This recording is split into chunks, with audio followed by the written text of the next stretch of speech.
Good morning, everyone.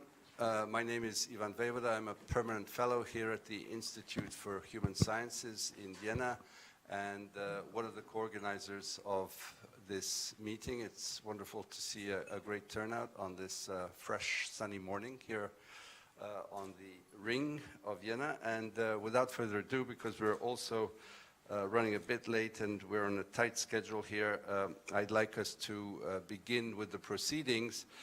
And I'd like to ask my friend and our colleague Mircea Joana, who was many things in Romania and on the world scene, but now, more importantly, the chair and the head of Aspen Romania, with whom we are co-organizing this event, and with the other Aspen Institute of Central and Eastern Europe, and that's why Jerzy Schneider is here to give his opening remarks, and then we'll pass on to the keynote speakers.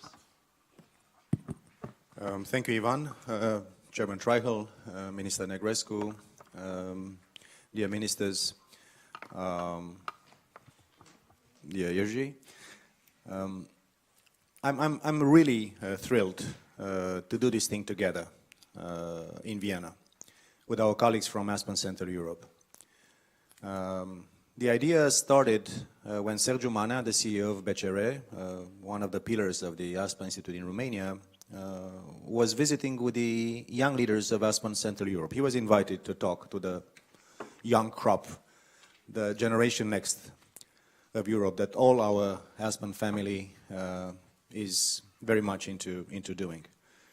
And he was so much in love with the energy of the young generation and the huge interest in seeing our Europe continuing to be a coherent and meaningful force, that when he came back, Sergiu, and then he put us with the Carmen from Erste and the others and said, why don't we try to do something together? And then to put our conversation into context, we are also working in the Aspen European family, the 8 soon-to-be Aspens in Europe, on a project which is called Cores and Peripheries in Europe, the plural both. And attached to this is a project that is very much into the intellectual synchronization I have with Ivan for more than 20 years, also Generation Next for Europe, which is exactly the title of our conference. And we decided, the 2 Aspens, Aspen in Prague, Aspen in Romania, during the Austrian presidency of the European Union Council, to start engaging our exceptionally deep and our exceptionally sophisticated and our exceptionally diverse communities of the Aspen family, of the Institute family, in the case of Romania also the GMF family. So basically reaching out to a far more diverse group of people, because if we talk in our own bubble, will not impact the real conversation which is going on everywhere in Europe. And this is where the whole thing started. So today we are bringing together this immense treasure of intellect, of sophistication and passion that our communities bring about. It's a sort of a dress rehearsal exercise for something that is going to come. I would like again to thank Minister Negrescu being so actively preparing the Romanian presidency of the Council, so we'll be taking the baton from our Austrian friends, and then with the Finns and the Croats, we'll try to go to our own trio.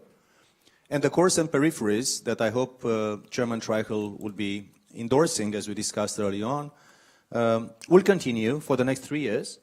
I want you, Ivan, and I want the Institute to be with us, not only in Vienna, because that's relatively easier for you, but to go for the next 3 years in each presidency, in Bucharest, in Helsinki, in Zagreb, back to Brussels, because we'll have a new crop of European members of the European Parliament and a new Commission, and eventually come with something that will be meaningful. The last point about a product, intellectual product that we appreciate very much. And this is something that will be presented later on.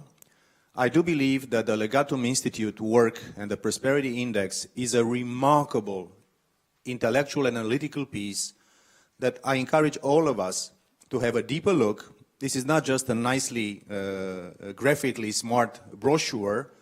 This is, in fact, the very source of the divergences that we see in Europe. And if we don't get to the heart of the things that are separating us in Europe, and we go just to a simplistic way of seeing Eurozone, non-Eurozone, new members, old members, South, North, neutral countries and non-aligned countries in Europe, we are condemned to basically centrifuge even further.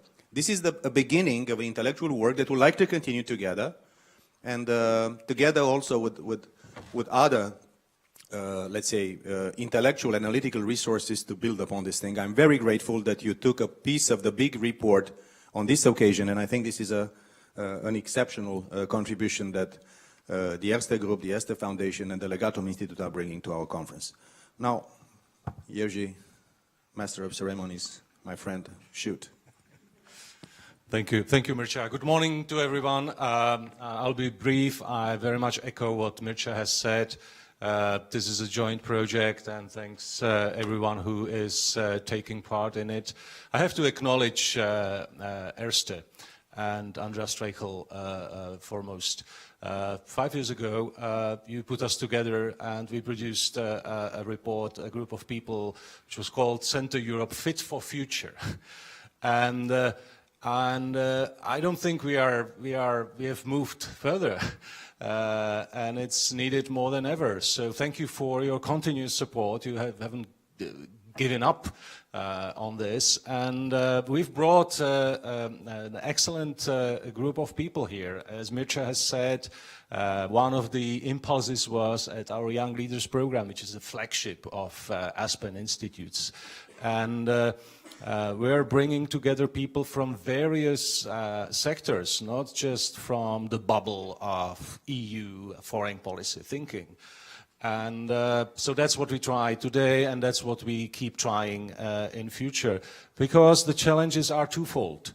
One is that there is a structural challenge of international environment. Yesterday, last night dinner, there were two speeches about that changing of international environment. This is one challenge we're facing, and we see that the current European institutions are under big challenge to adjust to these changes. The second challenge is technological, and that's why we're having the whole panel on this today. And the synergy of these two challenges is paramount. So that's why I think it's very topical and timely that we are here today. So thanks to everyone for participating today. Thanks to those who helped this to happen. And I'm passing floor to those who have more to say than myself. Thank you very much. Let me just add 2 words by way of a very brief introduction.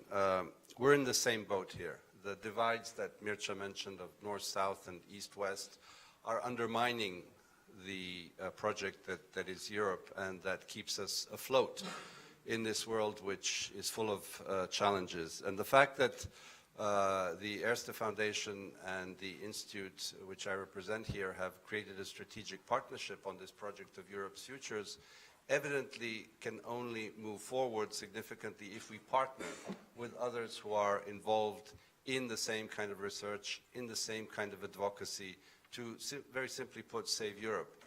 And the fact that we are here, that we have the support of the Erste Bank, that for our region is one of the key actors, I think speaks much in terms of the kind of partnerships that we need to constitute so that we are hopefully successful in moving the European ship forward. The Austrian presidency obviously is a key. The fact that it has one of its priorities, the further enlargement to the Western Balkans, I think is extremely important because it's about the credibility of Europe. And as Mircea said, the successive presidencies are somehow dovetailing, or we are dovetailing with them to go forward. The trials and tribulations that we are living are necessary to bring forward reason, and as Boris Marta last night very eloquently put, the passion and the emotions that he described, that we feel all very much aligned with. So without further ado, I'd like to invite our keynote speakers to come up to the rostrum. And first of all, Foreign Minister André Ruprechter and part of the Council of the Austrian Presidency.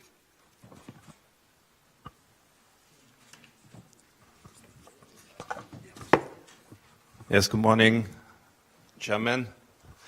Good morning, Mr. Minister Negresco, dear Director General Andreas Dreichel, Minister, State Secretaries, and ladies and gentlemen. Let me first of all congratulate you and thank you to organize this conference here in Vienna, jointly, the Asthma Institute of Romania and the Asthma Institute Central Europe. I think it's a great idea to meet here at this conference in Vienna. And I would also like to thank Mr. Dreichel for this hospitality he gave to us yesterday evening for this dinner at the Belvedere campus with a great view over Vienna. Unfortunately, you couldn't see it, but you will be back in Vienna certainly again, Mr. Minister.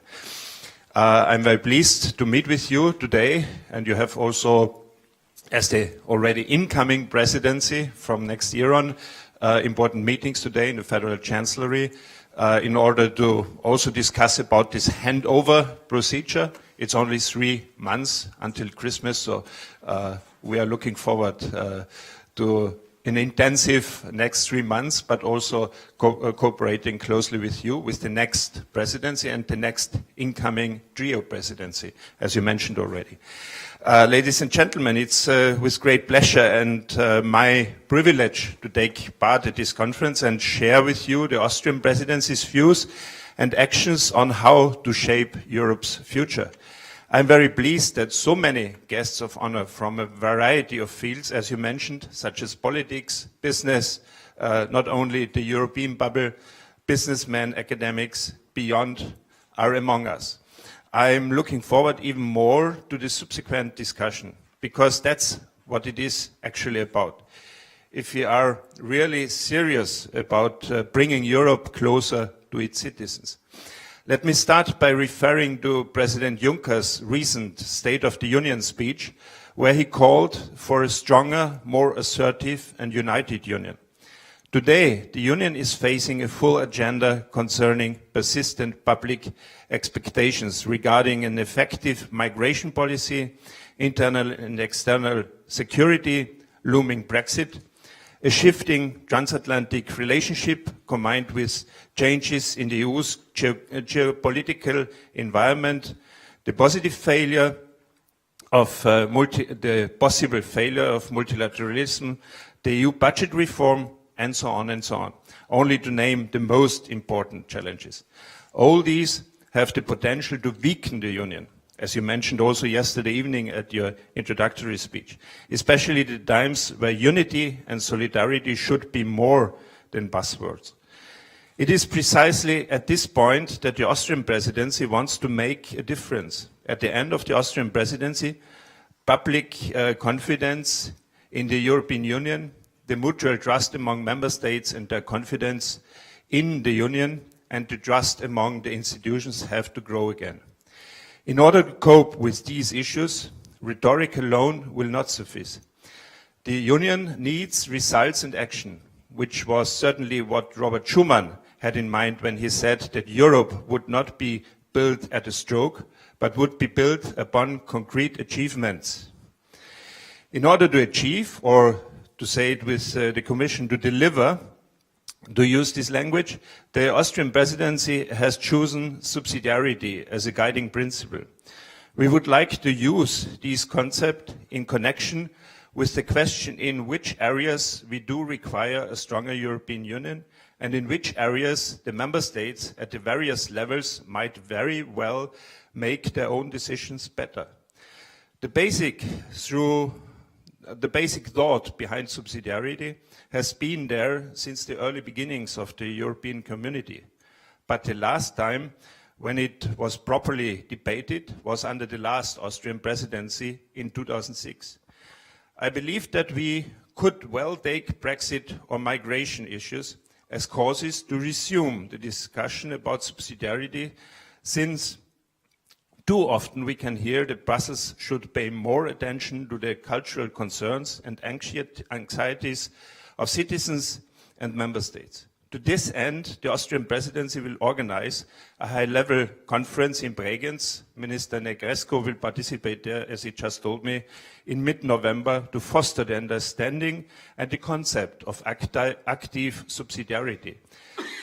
As developed by the task force on subsidiarity and proportionality led by Vice President Timmermans. Hopefully, we will, at the end of the day, be able to have a Europe which is stronger in the big questions like common foreign policy, security policy, defense policy and other fields, but withdraws in other areas in which the member states or even the regions very well are able to decide on their own.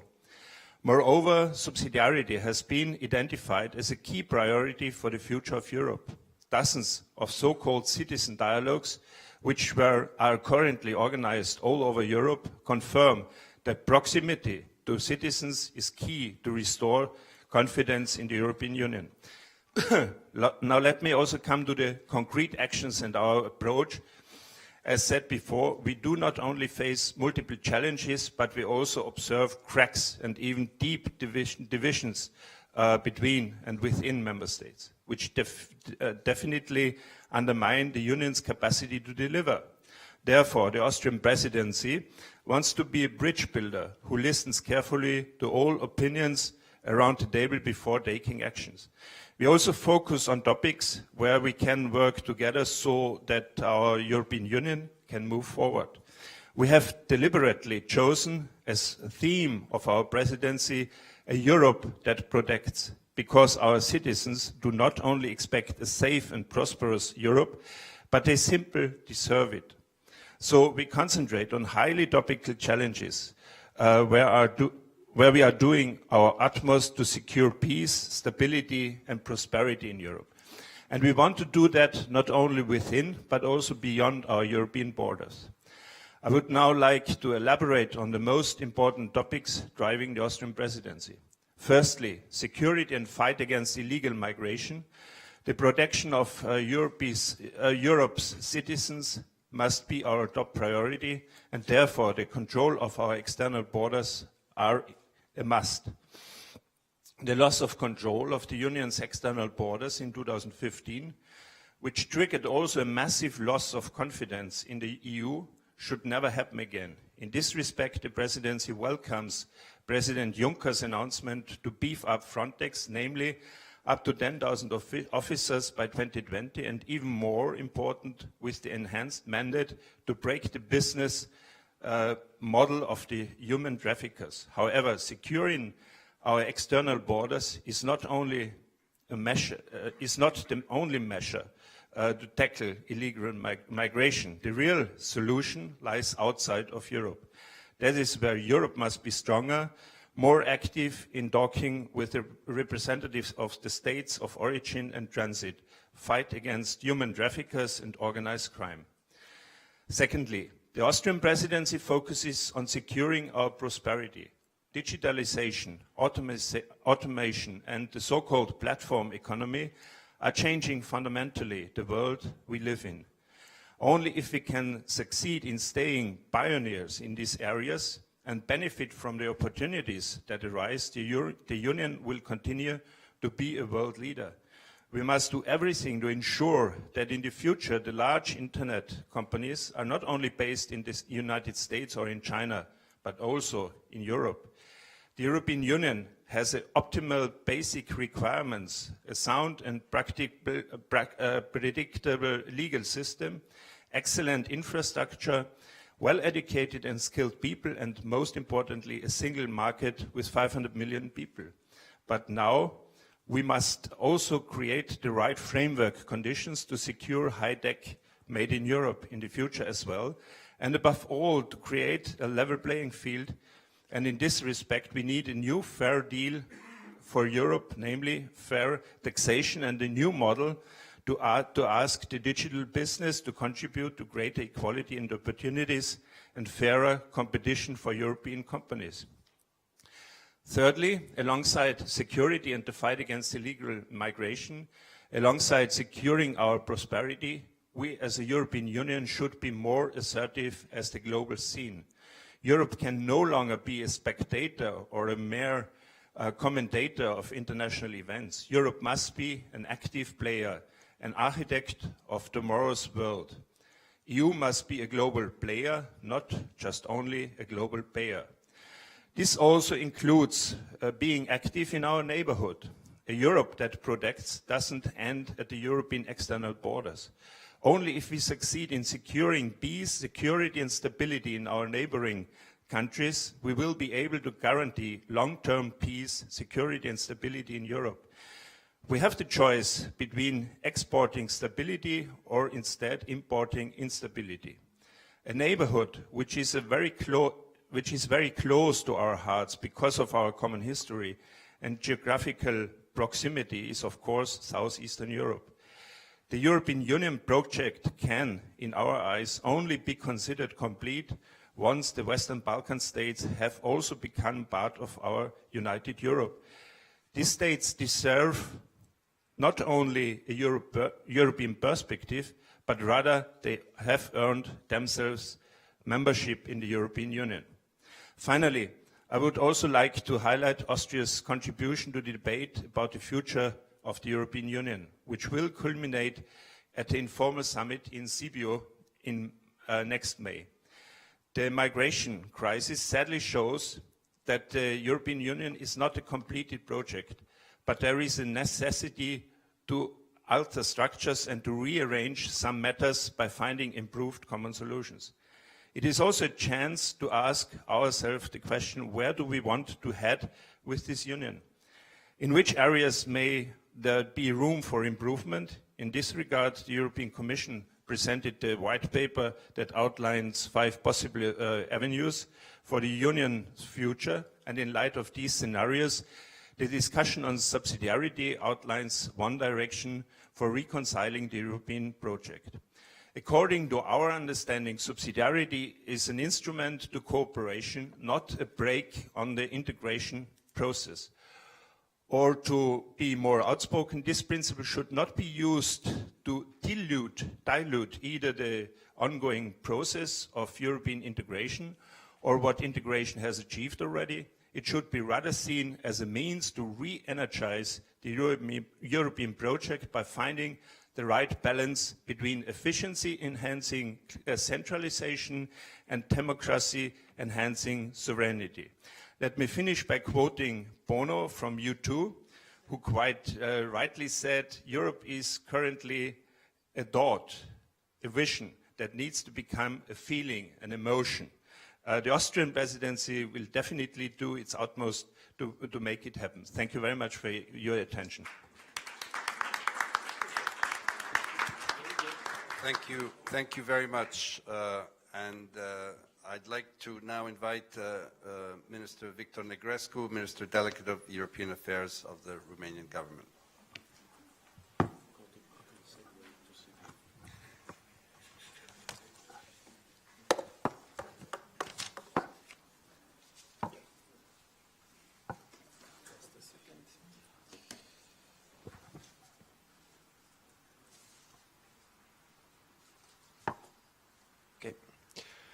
First of all, I would like to thank the Aspen Institute for the invitation to be here. My name is Victor Negrescu, I'm the Romanian Minister for European Affairs, and I'm happy to be here again in Austria and also to speak about the upcoming Romanian presidency, and why not speak in the same time about the future of Europe and how Romania sees this future of the European Union. So first of all, I would like to congratulate the Austrian presidency for the wonderful work they have done in the last 3 months, where they really pushed ahead a lot of important files on the table of the European decision makers. They try to push us to discuss the most important topics, the most pressing topics, the most difficult topics. And this is something absolutely necessary in today's Europe, and also is absolutely necessary to try to find common solutions. And of course, this message of unity, this message of common European Union is also a message that Romania is going to speak about, of course, during its own presidency. And of course, starting from this fact and from this reality, I'm going to just slightly present a couple of things that Romania has done and also try to underline once more how we can basically prepare for a key moment. And we believe the key moment is the summit in Sibiu. It's a summit where normally we should make a decision upon how we would like Europe to look in the future. And that summit should come up with an idea, with a vision about the future of the European Union that can be afterwards translated in a clear document. And that document is the strategic agenda of the leaders for the next 5 years to come that also should be defined in June next year by the European Council. And of course, we hope to work together with all member states, with everyone, with think tanks, to try to push things forward. So again, I would like to thank the Aspen Institute, especially the Aspen Institute from Romania, for inviting us and for trying to push ahead this discussion. And especially Mr. Mircea Joană, that always tries to just push the ministers, especially from Romania, to get involved and speak about what we are doing and also try to create synergies across Europe and also across the region. Because indeed, of course, we are today, and I don't know if we can see everything perfectly on the slides. Unfortunately, the size of the screen is different, but I'm gonna simply speak directly from what I've prepared. So basically, today we are in the middle of a reflection, in the middle of a process, that, of course, has been translated by member states in those public consultations, in those citizens' consultations that my colleague spoke about, citizens' consultations that try to bring a message for Europe before the European elections, a message for Europe in a moment where more and more people try to find solutions. And of course, Romania has actively participated to those citizens' consultations, doing a lot of meetings, a lot of debates across the country, and we try to do things differently. And especially get out of the Brussels bubble that each member state has. Those people that know a lot about Europe, but also try to go to all those people that know less about Europe. And we organized meetings, conferences, debates across the country in big towns, small towns, in rural areas, speaking with people about the European Union. And what we found out is something that I think is common for all member states, that is absolutely necessary if we want to speak about the next European Union, is that people really support this project. At least this is what Romanians say. But they also have a lot of expectations. And they wait for clear projects and clear deliverables. They want from the European Union to be more practical, more concrete, more democratic, more present in their daily lives, with more concrete and, of course, solutions. And this is absolutely necessary to underline because, again, today we are in the middle of also of this reflection about how the structures should look at in the European Union and how the European institutions should relate with citizens in order to bring them closer to this project. This is why Romania has declared since the beginning that we will have a citizen-centered presidency, which is not a slogan, which is not a motto. It's a clear belief that Romania has about this project, that today, more than ever, we need to come up with those policies, those decisions that, of course, show that European Union can bring benefits to people's daily lives. And of course, speaking about other concepts like subsidiarity, like the Austrian presidency is doing right now, is also key. Because we need to identify those topics, those files, those fields, those domains that really bring an added value to people's lives and where the European Union can really come forward and really help member states and help the regions and help the local authorities and help the local NGOs do better things for the people. And of course, starting from that, Romania has four key pillars that have been defined together with the Romanian parliament and all the other institutions involved in a big public consultation process. And there are 4 pillars, 4, let's say, big priorities for Romanian presidency. The first priority is about the Europe of convergence. It's basically the pillar related to economics, related to the social side. We speak about growth. Romania had, in the last couple of years, an important economic growth. Last year, close to 7%. We are still doing very well this year as well. A lot of member states are doing better. So therefore, we want to speak about growth, how we can generate growth, but also how we can generate benefits out of growth, especially when it comes to job creation, but also quality job creation, especially that today we speak about the future types of jobs that will be created in the future, and some that we may lose also due to technological evolutions. We are going to speak about cohesion, and especially social, economic, and territorial cohesion. This is mentioned in the European treaties, and we speak about the three dimensions. We sometimes forget, we say cohesion, but it's economic, social, and territorial, which are key aspects to be mentioned that are clearly underlined in the treaties of the European Union. We also speak about connectivity. We understand through that, of course, digital connectivity, trying to use the potential of the digital sector, and we welcome the fact that the Austrian presidency is also speaking about that. We noticed that the Bulgarian presidency also spoke about that. Basically, this is what was said at the beginning. A lot of the presidencies in the region tend to speak about the same topics. So maybe we should use this momentum also to try to speak louder and proactively about those topics of common interest. We are also going to speak about connectivity in terms of infrastructure, north-south, east-west. It's the best way to build bridges, like the Austrian presidency would like to do, and we would like to do the same, is to build connectivity. And of course, there is this feeling that sometimes exists in the region that maybe we are not enough connected. And at the 3Cs Summit that we organized in Romania a couple of weeks back, 1 week ago, we spoke about concrete projects of that will increase connectivity in the region. So therefore, we are going to speak about all of that and also speak about competitivity at this pillar. Increasing Europe's competitivity is also a key element. We often speak about, the fact that there is higher competition across the globe.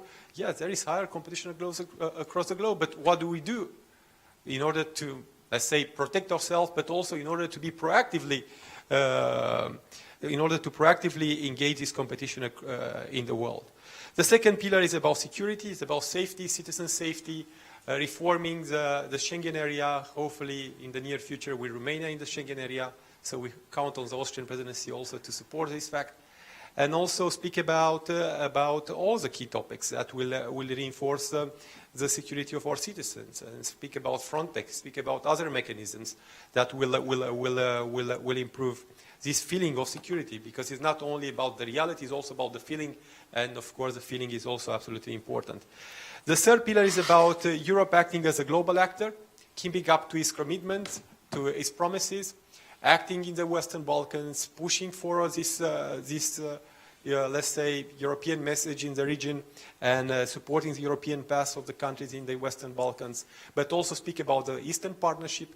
Next year we'll celebrate the 10th anniversary of the Eastern Partnership format, and we would like to speak about that, and speak about the European path of the Republic of Moldova. Most especially for us, it's important also to speak about this country, which unfortunately still remains one of the poorest countries in Europe, but which needs our support and needs our involvement.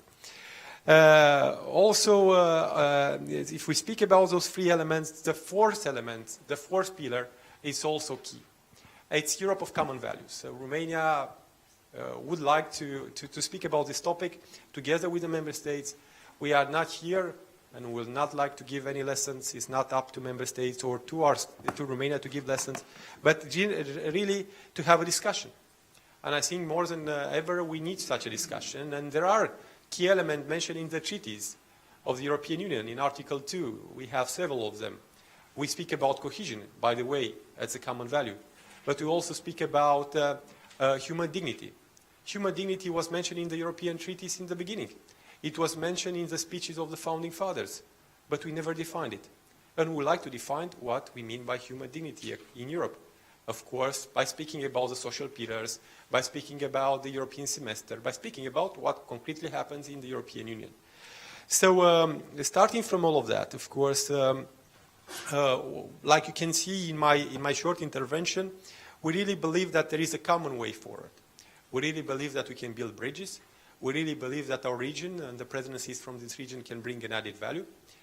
And of course, we are glad that next year we have this possibility to just manage the discussions between member states.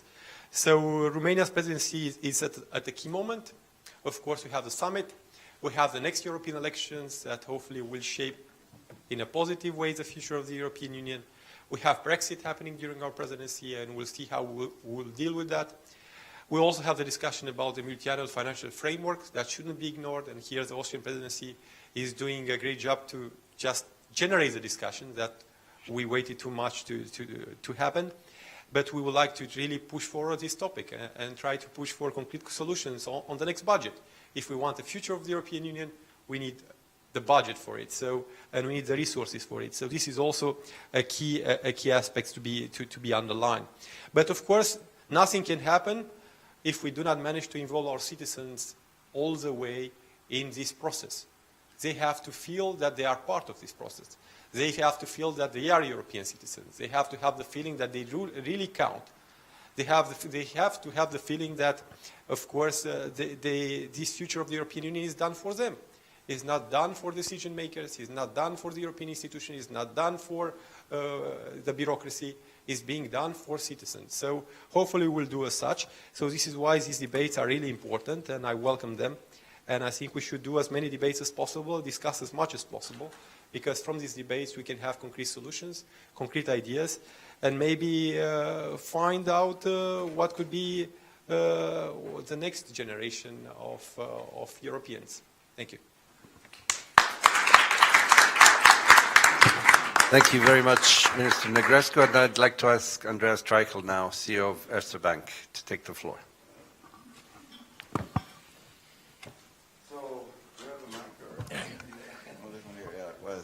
Thanks very much to invite a simple banker to this group of intellectuals and politicians. So let me maybe just take the opportunity to give you a few thoughts from my simple world that I live in, on where we actually stand these days in Europe and in Central and Eastern Europe. And Minister Negrescu said something that I find highly interesting. He's the first politician I heard actually to question what does human dignity actually mean in European terms. And I'm very happy that we have a politician who actually asks himself the question. Ask it a lot more often, and you will get a lot of different answers, and maybe this is the key to some of the problems that we have in Europe. We started basically as a group to build our business in Central and Eastern Europe. It's about 20 years ago. It's not such a long time. And what actually made us do that was 1989. 1989 changed Europe, I think, to me. It was the last really emotional, dignifying moment that I experienced in Europe, where I had hoped that Europe would develop in something that I really like and enjoy. Unfortunately, that's already 30 years ago, and since then a lot of good things have happened, but nothing happened that actually got me emotional and really excited and got the feeling that sort of Europe is going to make it in the future. And what we're talking about here is actually the next generation. So I think we have to ask ourselves the question, whether we're Europeans or Central Europeans, whether we're Austrians or Romanians, are we the kind of people, as politicians, as business people, as scientists, as intellectuals, that in the future will attract the best people from around the world to work in Europe? And this is the real question, I think, that politicians in Brussels, in Germany, in Romania, in Hungary, in Austria, have to ask themselves, do we build a region, do we build a country, do we build a union that will be so attractive that all the young, talented people in the world, whether they're American or Chinese, Latin American or Indian, would like to come to Europe to work here? And if we ask ourselves that question, are we doing the right thing these days to attract those people? Now, we heard two very important issues for Europe where we have been, or where politicians tell us we're very successful now and we will be very successful. One is we're trying to make sure that Europe is secure, because October, fall 2015 was a terrible situation We all felt that our borders are not secure, so we're going to make Europe really secure. And now European politicians get together and say, we're going to make Europe digital. Great. We missed out the last 25 years, but we're going to make Europe digital now. We will be the leader in digital business in Europe. Well, great. It's wonderful if politicians say that, but is it going to happen? And do politicians actually think about what will Europe need in order to make Europe digital? What will Europe actually need in order to make sure that 20, 30 years from now, not the top 5 companies in the world are all Americans and the next are all Chinese, but that in the group of the leading high-tech companies, whether they are in digital business or blockchain or social media, are not only Chinese and American, but are also European. What do we need to do that? Well, we need to make our borders secure, for sure. And we have a great success. We are employing 10,000 Frontex people now to protect Europe. We have an interesting president in the United States who has recently said, well, actually, why should I continue to defend Europe? That's a very good question. One of the few remarks I like about the guy, because he's right. Why should Americans continue to defend Europe? They will not need to defend us in the future anymore because we will deploy 10,000 Frontex soldiers at the borders to protect us from immigrants.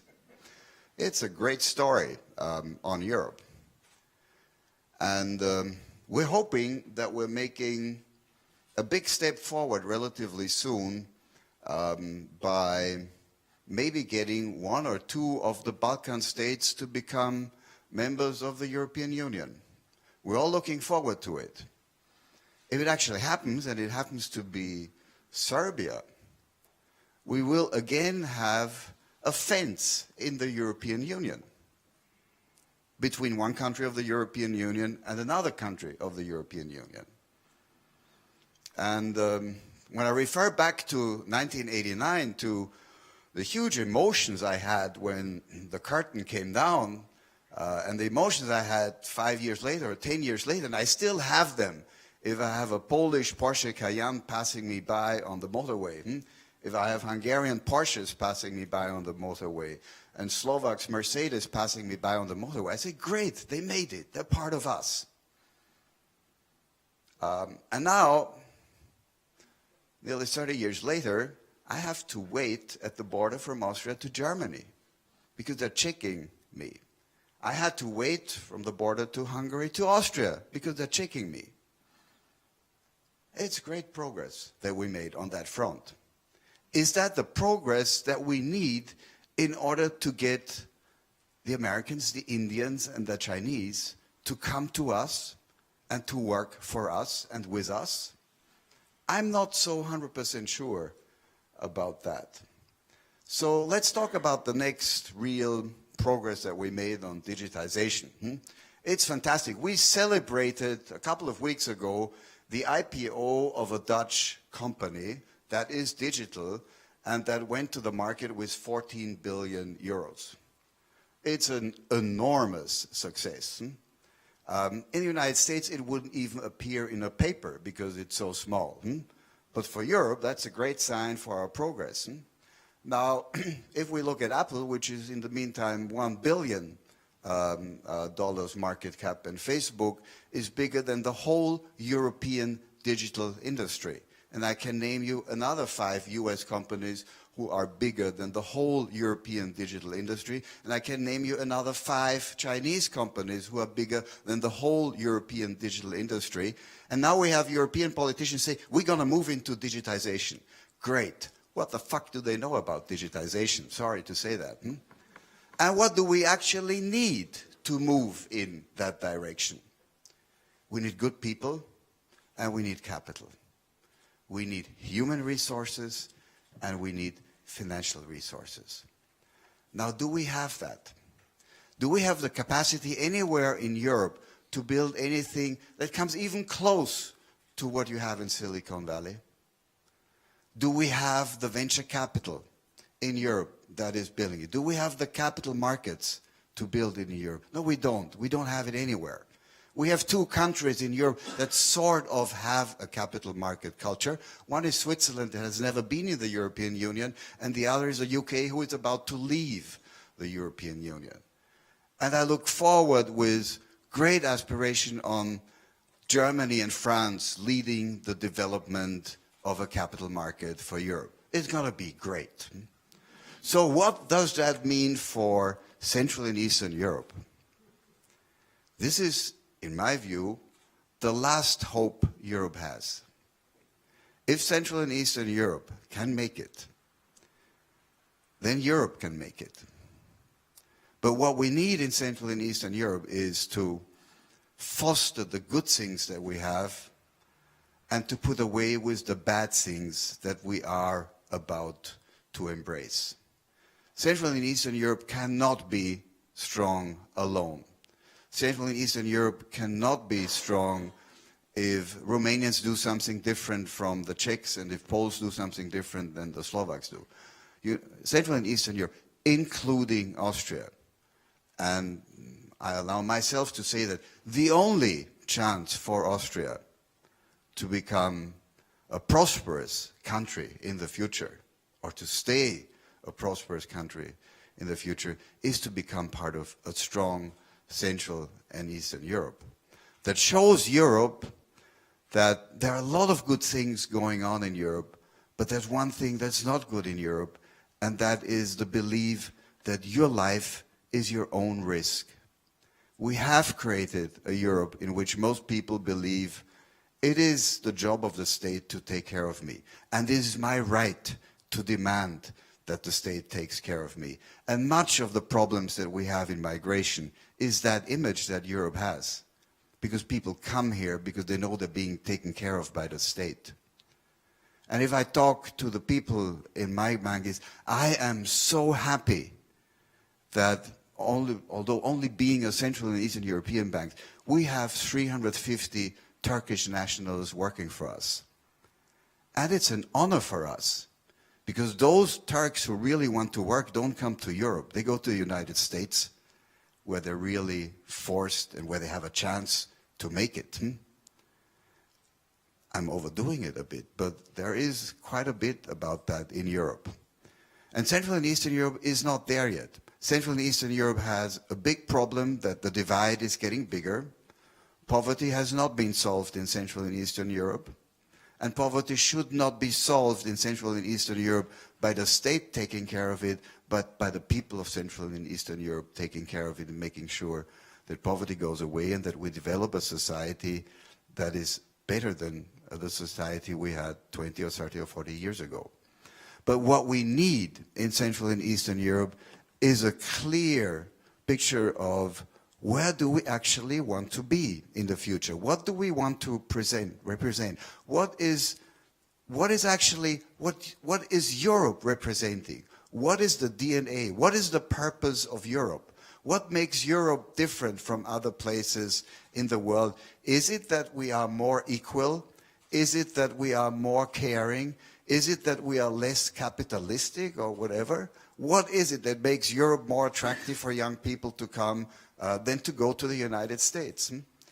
Is it maybe that we can combine the forces of a strong environment for business and for development with a much more human touch that is a lot more caring than in other places of the world? Is it that what some politicians at some point in time decided to be the ökosoziale Marktwirtschaften, which was a great term, but it doesn't mean anything to anybody unless you really put life into it. And let me just make one last point that we need, because if we talk capitalism, a European politician doesn't dare to actually mention that word because it's bad. And I just recently had the great pleasure to talk to a Hungarian politician who just told me, you know, I don't care whether they're Christian Democrats or Social Democrats in Europe. They're all socialists. And I am not scared to use the word capitalism because we actually need it. Now, capitalism has a very bad connotation in all of Europe. And even if you talk to German ministers of finance, they would say The good German businessman saves, but he doesn't invest. Yes, we do have a lot of great companies in Germany who are on the stock exchange, but in reality, serious people save money. They don't invest. Dividends is for speculators. And it's the speculators that initiate the huge crisis 10 years ago. It's not the speculators that initiated the huge crisis. It's really bad and greedy bankers and stupid politicians and regulators who allowed that crisis to happen, but not speculators. Speculators are around all the time, and capital market has nothing to do with speculation. Central and Eastern Europe depends 90% on banks in order to be financed. That is very, very speculative.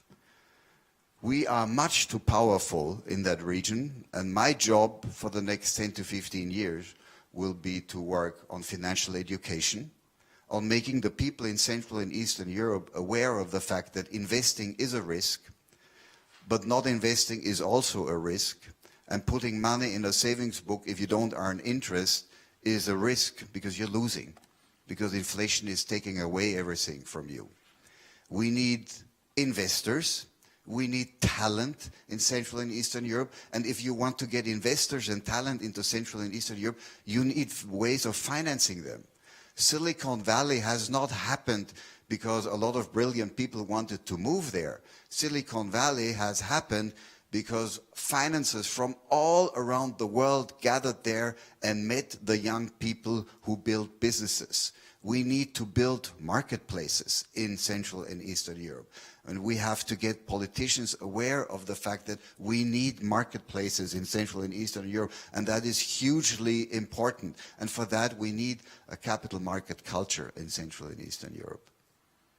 If we get those things and if we work together, Central and Eastern Europe can be the growth driver of Europe during the next 25 years.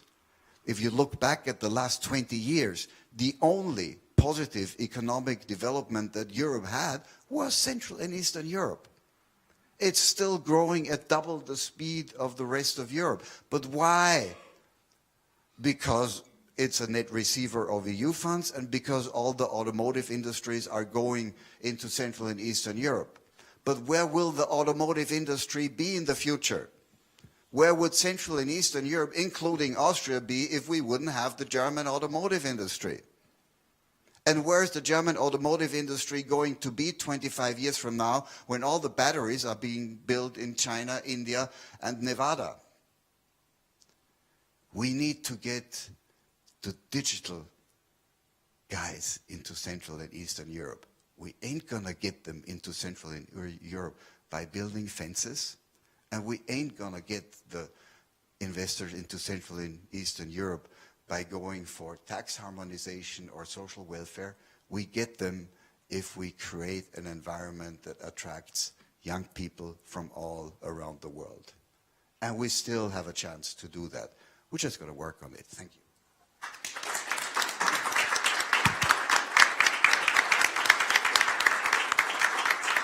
Thank you very much, Andreas, for asking some difficult and challenging questions about the future. And finally, last but not least, of the keynote speakers, Alexander Micovcin, Director General of European Affairs of the Slovak Presidency of the Visegrad Group. Thank you very much, and good morning, everybody. First, I would like to use the occasion, of course, to thank the organizer, the Aspen Institute and the Institute for Human Sciences for organizing this event, and also I feel very, very honored to be invited here and to have a chance to share with you a few ideas and remarks on the, I would say, quite important topics. It's not easy to take the floor after three distinguished speakers, because basically almost everything was already mentioned and touched, but I think it's quite worth to repeat a few messages, or at least to make a few references on the current state of the EU, and maybe just also to present some expectations how we would like to see the future of the EU. And I refer, of course, to the perspective from close by city Bratislava and the Slovak Republic, and as it was also mentioned, Slovakia has taken recently over the presidency of the Visegrad 4, rotating presidency, which changes every year. So we started from the 1st of July, and hopefully will be helpful and constructive. So I've prepared a few remarks. Last week, informal summit in Salzburg has confirmed clearly that we still have major challenges of the EU ahead of us. Brexit was already mentioned. Sibiu summit during the next year in May was mentioned. Of course, European Parliament elections will be one of the major challenges, having also in mind the fact that it will be also in the environment of the rise of extremism and Euroscepticism. Continuously, we are looking for common European solutions within the migration agenda going ahead, finally, in the direction of the cooperation with our partners in Africa and the Middle East countries where the solutions are, in our view, hidden. This will influence, in fact, how the leaders will set out the new strategic agenda for the next 5 years. I do not think personally there will be any major novelties in terms of our goals, security, stability, prosperity, but we might look for other tools or ways how to achieve them. Yes, we are in different political environment, internally and externally, compared to where we were in 2014. Regarding the strategic agenda 2014, we could clearly see that the major focus was on economic prosperity in terms of financial stability and exploring the full potential of the single market. And we can say that in a way we have achieved it. Economically, in general, we are, as the EU, better off. As for today's circumstances, I would certainly reprioritize on security, defense, and international role of the EU. EU is the biggest market in the world with significant economic power. I can agree that the time has come to better use it for political purposes on global scene. We, as the EU, will not be able to achieve and perform as a global player unless we stay united. And in this, I fully agree with President Juncker, what was said in his last State of the Union speech. I have already mentioned another important date, 9th of May 2019, the summit in Sibiu. Before this crucial moment, we of course have to bring, or we should bring a more clear vision of the EU future for our citizens. However, in order not to lose credibility, the EU has to deliver. If not, the EU has to deliver tangible results. It was already said by the Minister Negrescu. If not, the trust of citizens will be even more endangered. I would like also to share a few remarks of joint interest of the Visegrad Group. The whole Visegrad Group is for common European future.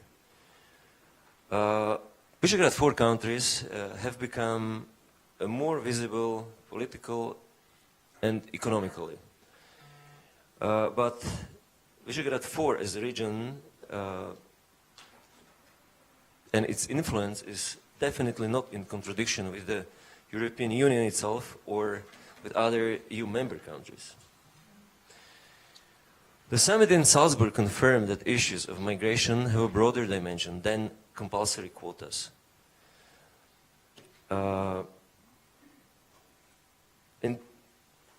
the focus now, and it was also mentioned by Minister Ruprecht, is now on protection of external borders and deeper cooperation with African countries on stemming illegal immigration to Europe. In this regard, we appreciate it, and we appreciate the started dialogue of the Austrian presidency with the Egyptian president, and we are looking forward to the EU-Africa summit that should happen by the end of the year, as well as for the incoming meeting between the EU and Arab League at the beginning of 2019. Proposals regarding the strengthening of the mandate of the European Border and Coastal Guard, as well as European Asylum Agency, need to be considered carefully, primarily from the perspective of preserving national sovereignty over the borders and asylum processes. Another important area, which was touched already, as one of the important agendas now on the table in the EU, the future budget and cohesion. In this area, Visegrad 4 countries have similar views and similar positions when it comes to EU budget and maintaining the cohesion policy as main tool for economic convergence among the EU regions.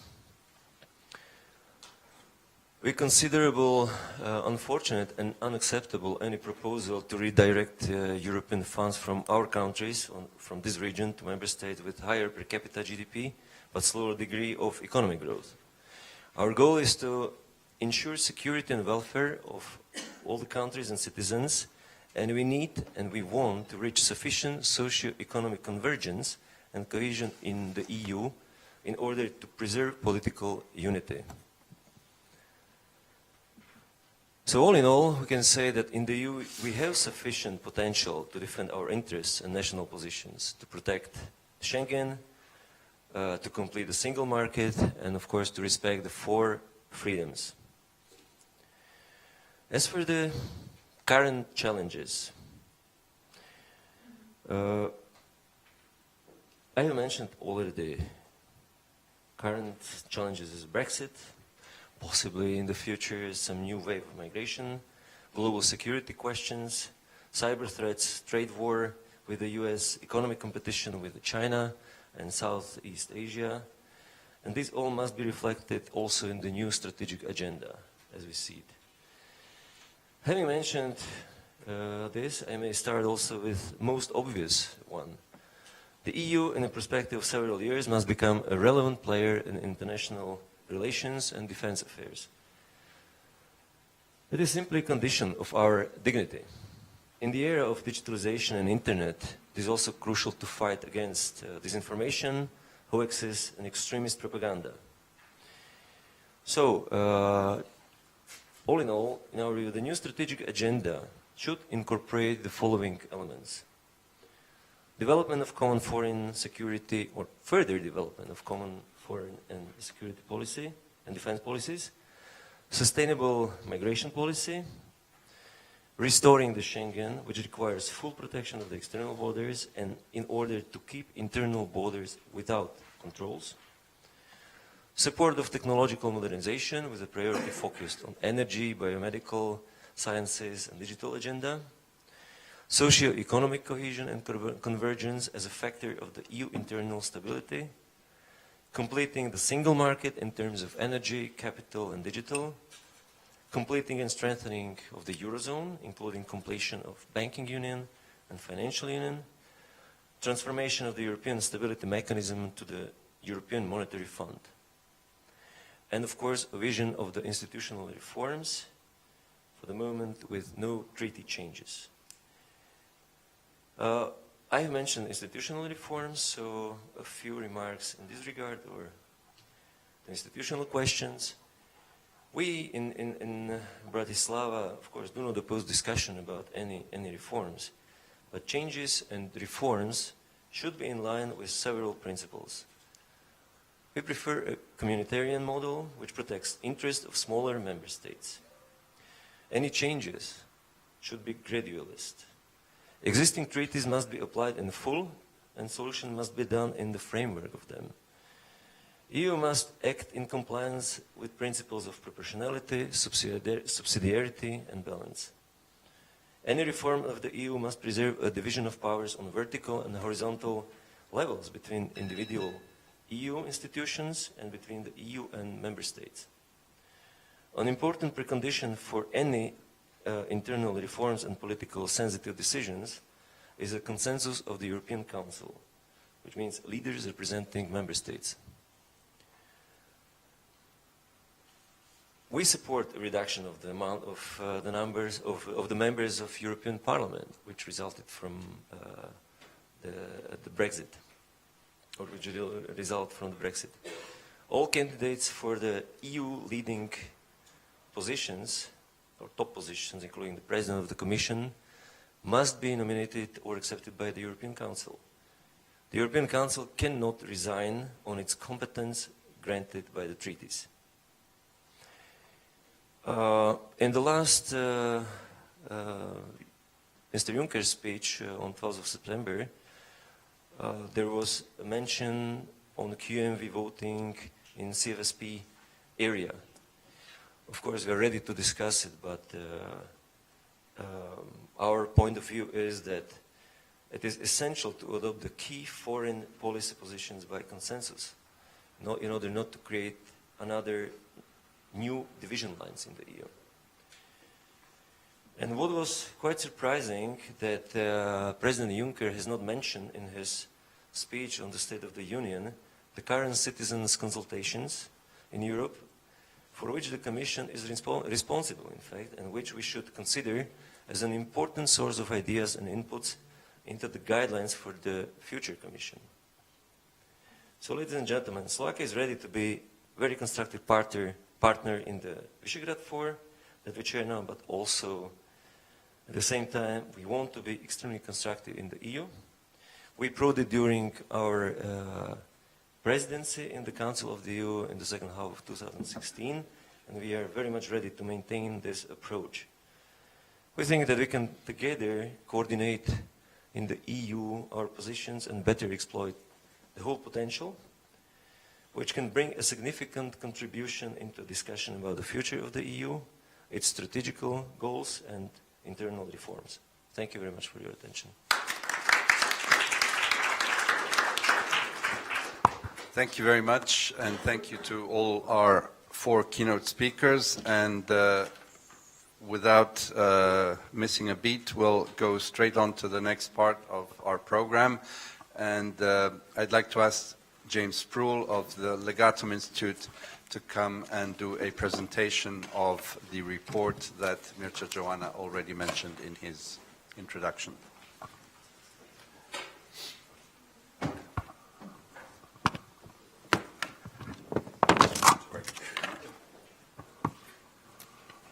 Actually, I might just stand at the left. Yeah, go ahead.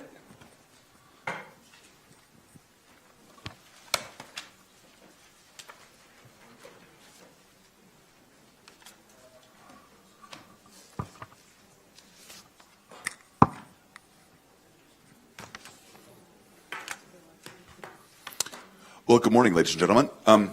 Thank you very, very much for inviting us, and thank you to Erste Bank for being our partner in producing this report. There are copies of it available just outside by the front desk, and here is a copy of it. So I hope that many of you pick it up before you leave today. This follows on from our report last year, which I bought a couple of copies as well. And just for my third prop, we have, of course, the Legatum Prosperity Report. So our report today that we're launching draws heavily upon the Legatum Prosperity Index, which is an extraordinarily large database. And we like to use our, put our conclusions based upon a lot of data. We don't just sort of use what our opinion is, we actually say what's really going on. And what we're trying to do is to look at how do countries become prosperous? How do countries move from poverty to prosperity? That's essentially what Legatum stands for, and that's why this project has been such a very, very interesting one. You can see here, these are the countries that we covered. It is not a coincidence that, of course, this covers Erste's own area of operations, and it's an extremely interesting area of the world. And what's going on here? Well, just looking at some of the conclusions that we've come up with. If the Central and Eastern Europe, CEE, were a single country, it would be 38th most prosperous in the world. That's about the same place as Israel.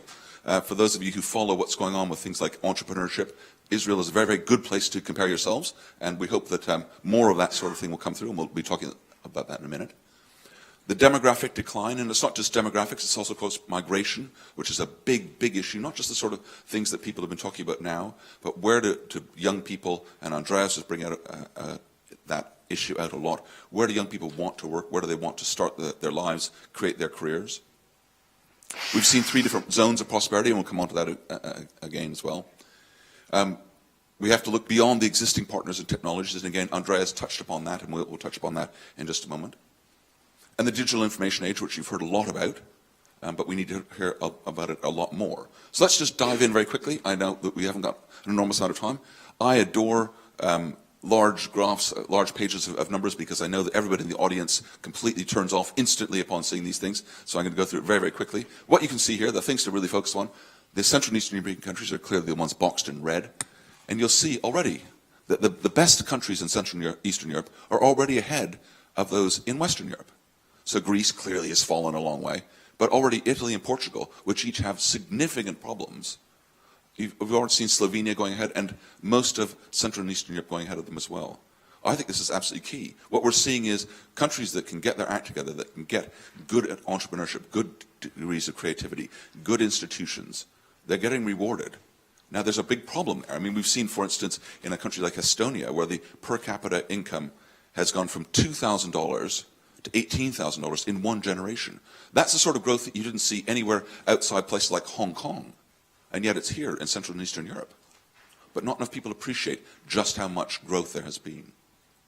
So let's look at some of the other issues. We're going on. Now, clearly one of the biggest has got to be migration. Not just migration in terms of migration from outside the EU, but also migration within the EU. These are net numbers, so the numbers, it's very difficult to get the actual migration numbers. But what we see here is countries like Poland, which you can't really read there, but it's minus 1.1.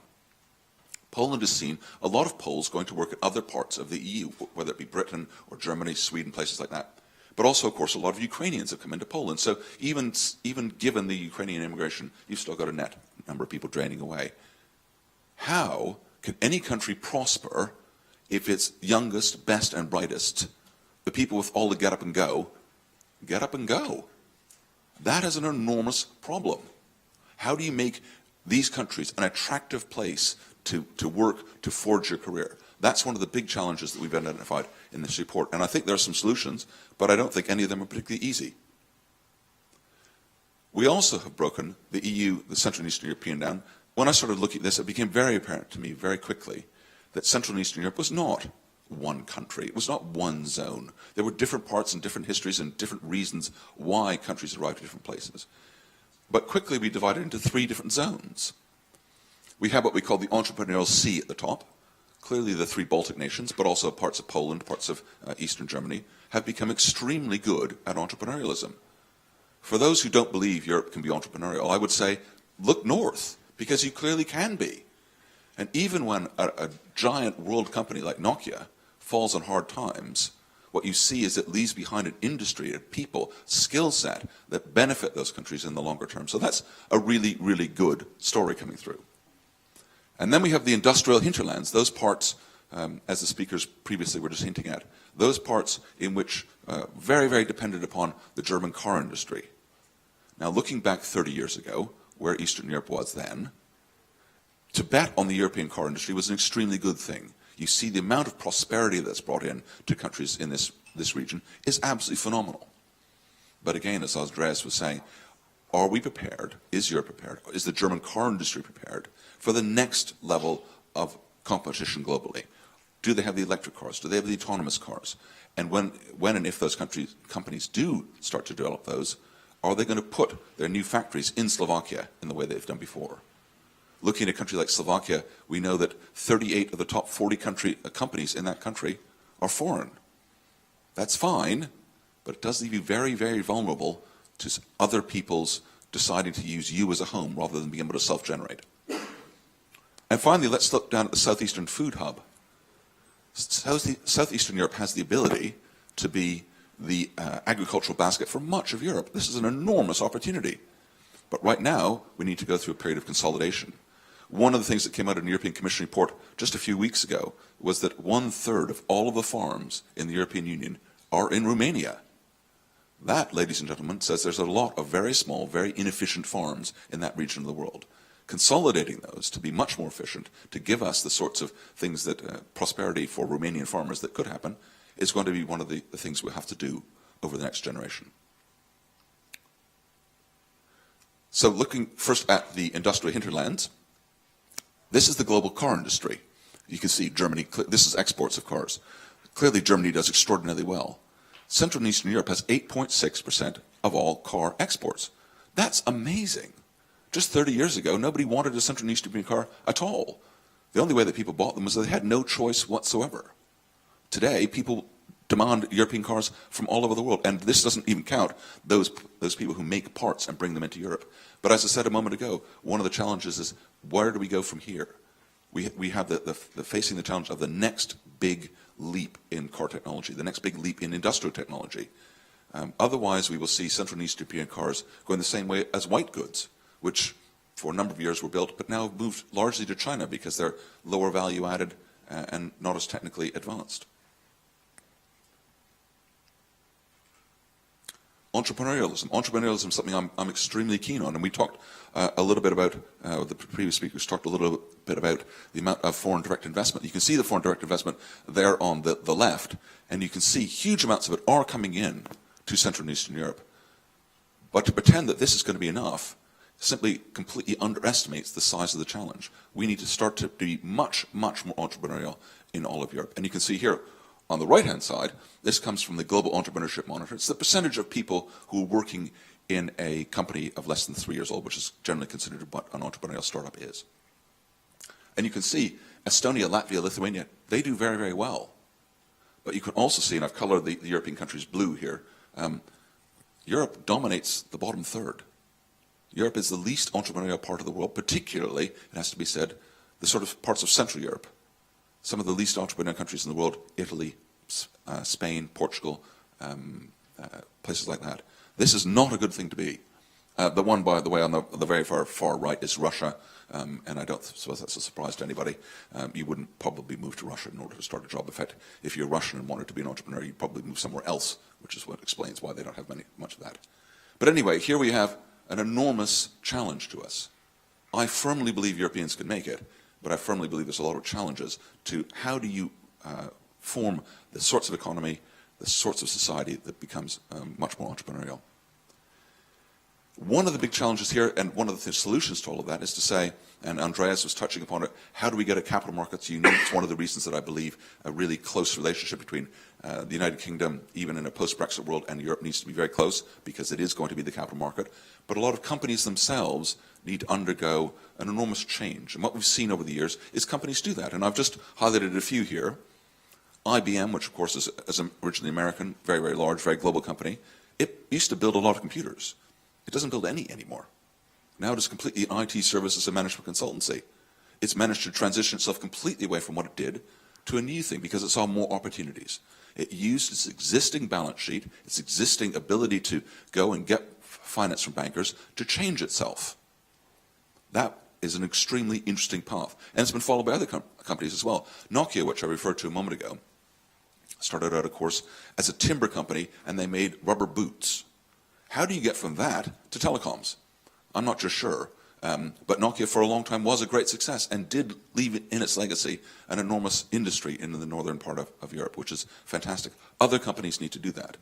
Peugeot, the reason, of course, that Peugeot makes salt and pepper shakers is because they've always made salt and pepper shakers. Actually, the cars are the new thing. And they've undergone, and that's within a family ownership structure as well. And finally, Berkshire Hathaway, the world's most successful investment firm, of course, started out as a men's shirt maker, for those of you who might have forgotten it. But for many, many years, it continued to try and persevere to make men's shirts and discovered it was much better at actually managing finances than it was at making shirts. So companies need to be flexible. They need to sit there and feel, look at our present cash flows. Where are the opportunities? Use your present cash flows to invest in those new opportunities. Because as much as we want entrepreneurs, as much as we want foreign direct investment, we're going to need all of these factors to make Central and Eastern Europe as prosperous as I trust it can be in the future. Thanks very much, and look forward to questions. Thank you very much, James, and thank you for the efficiency and the use of time. And I think you've made absolutely the key points here. So now I would like to invite the panelists, and Tim Judah will be the moderator.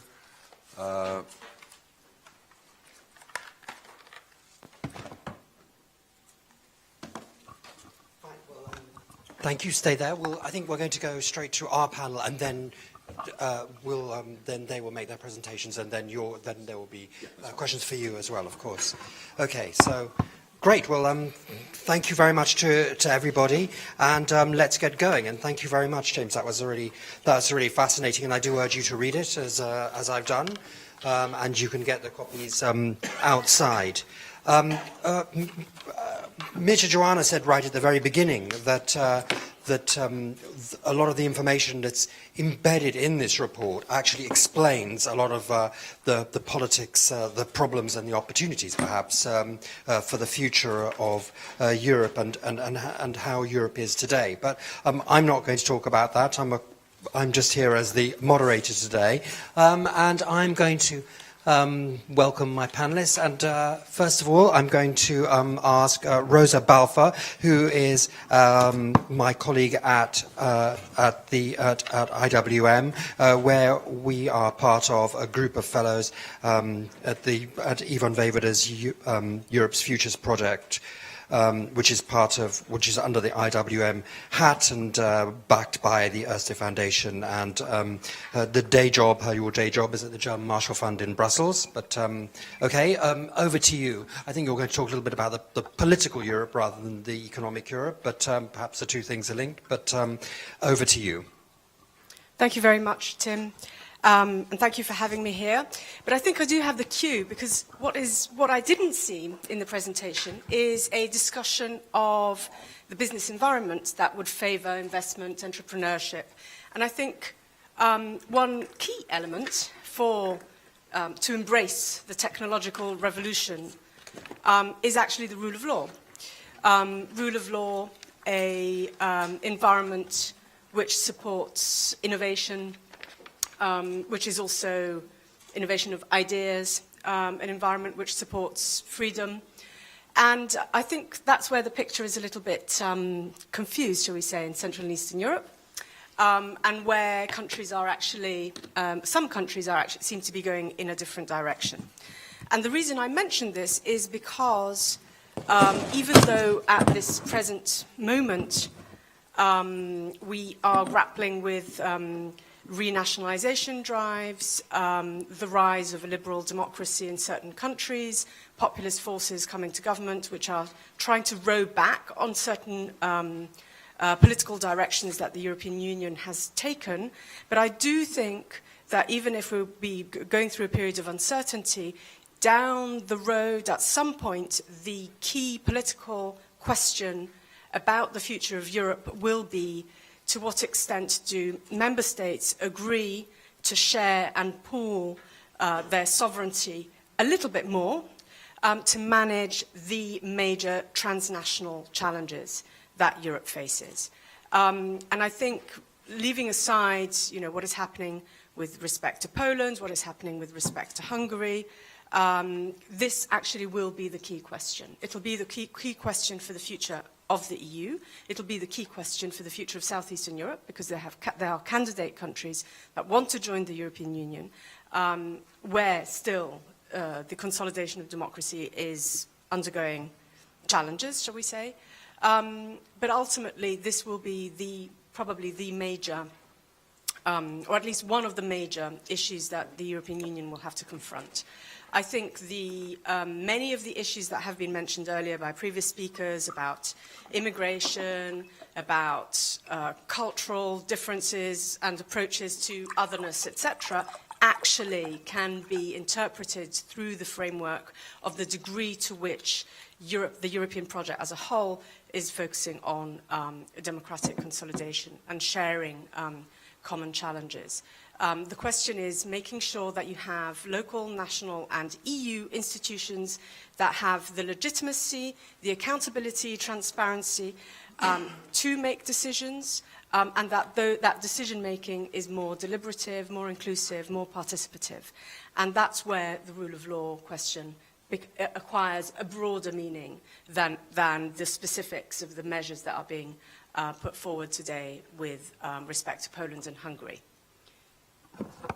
Great. Well, thank you very much. I mean, what you say about Poland and Hungary is, of course, extremely pertinent. I was at a conference the other day in Skopje in Macedonia, where Johannes Hahn, the commissioner, kept saying that when it comes to the candidate and potential candidate countries of the Western Balkans 6.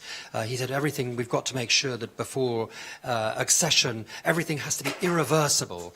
And he kept saying this word, irreversible. But, of course, nothing is irreversible in this world. And that's part of the problem that we've seen, I think, from especially from Poland and Hungary. Okay, well, over to you, Stefan Lehne, distinguished diplomat, both for Austria and, of course, for the European Union.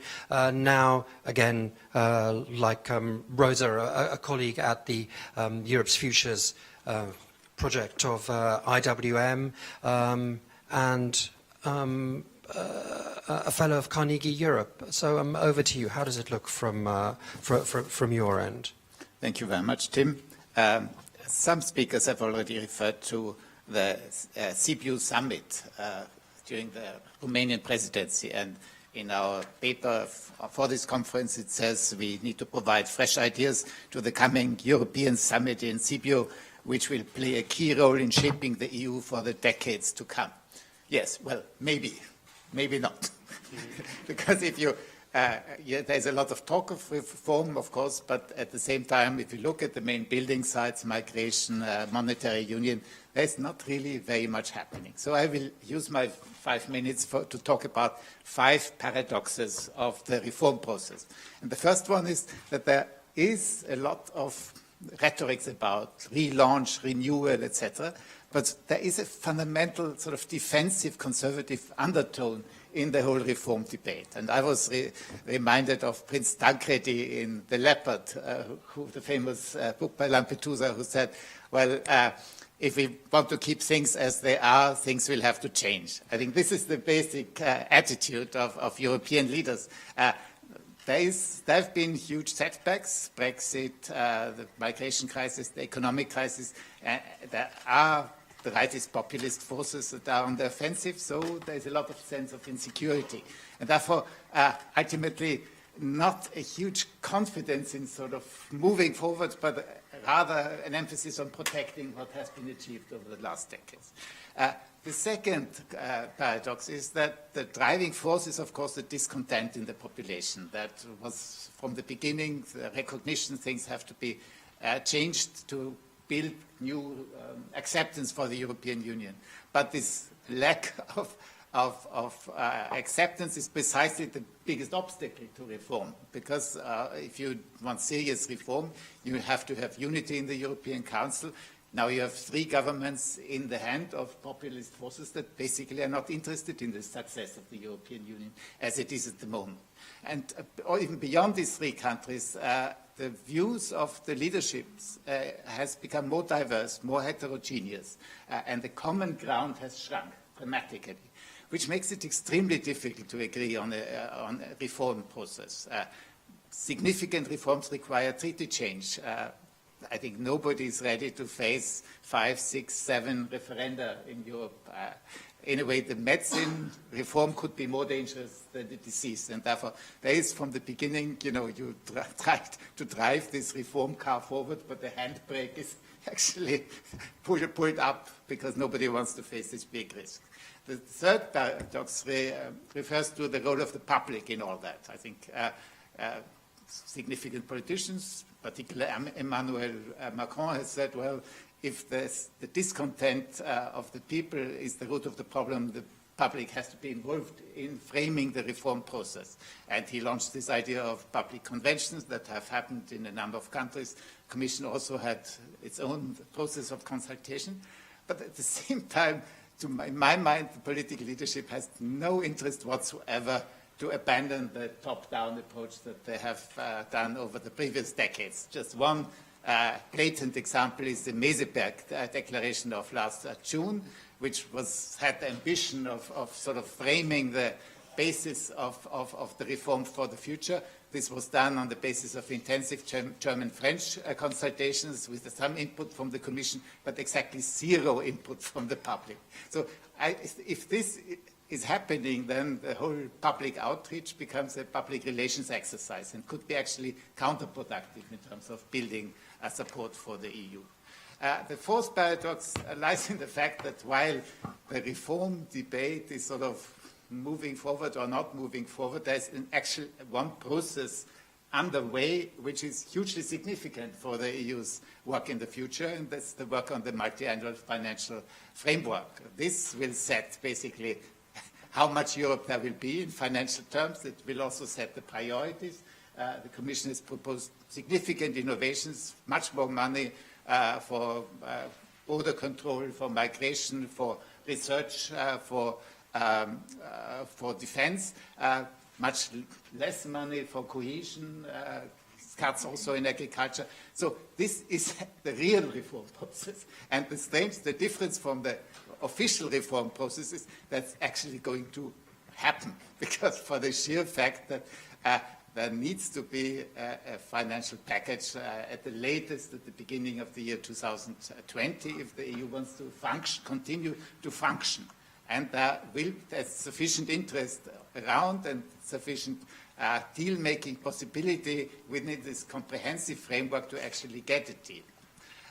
But the fifth paradox, and the last one, is that this might not be sufficient to rebuild more support for the European Union.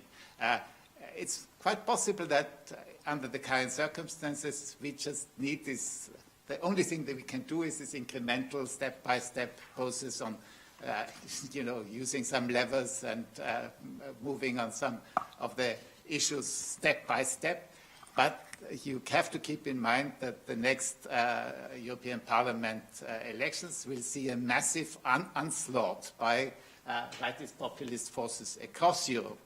That's the biggest political challenge that the EU has seen so far.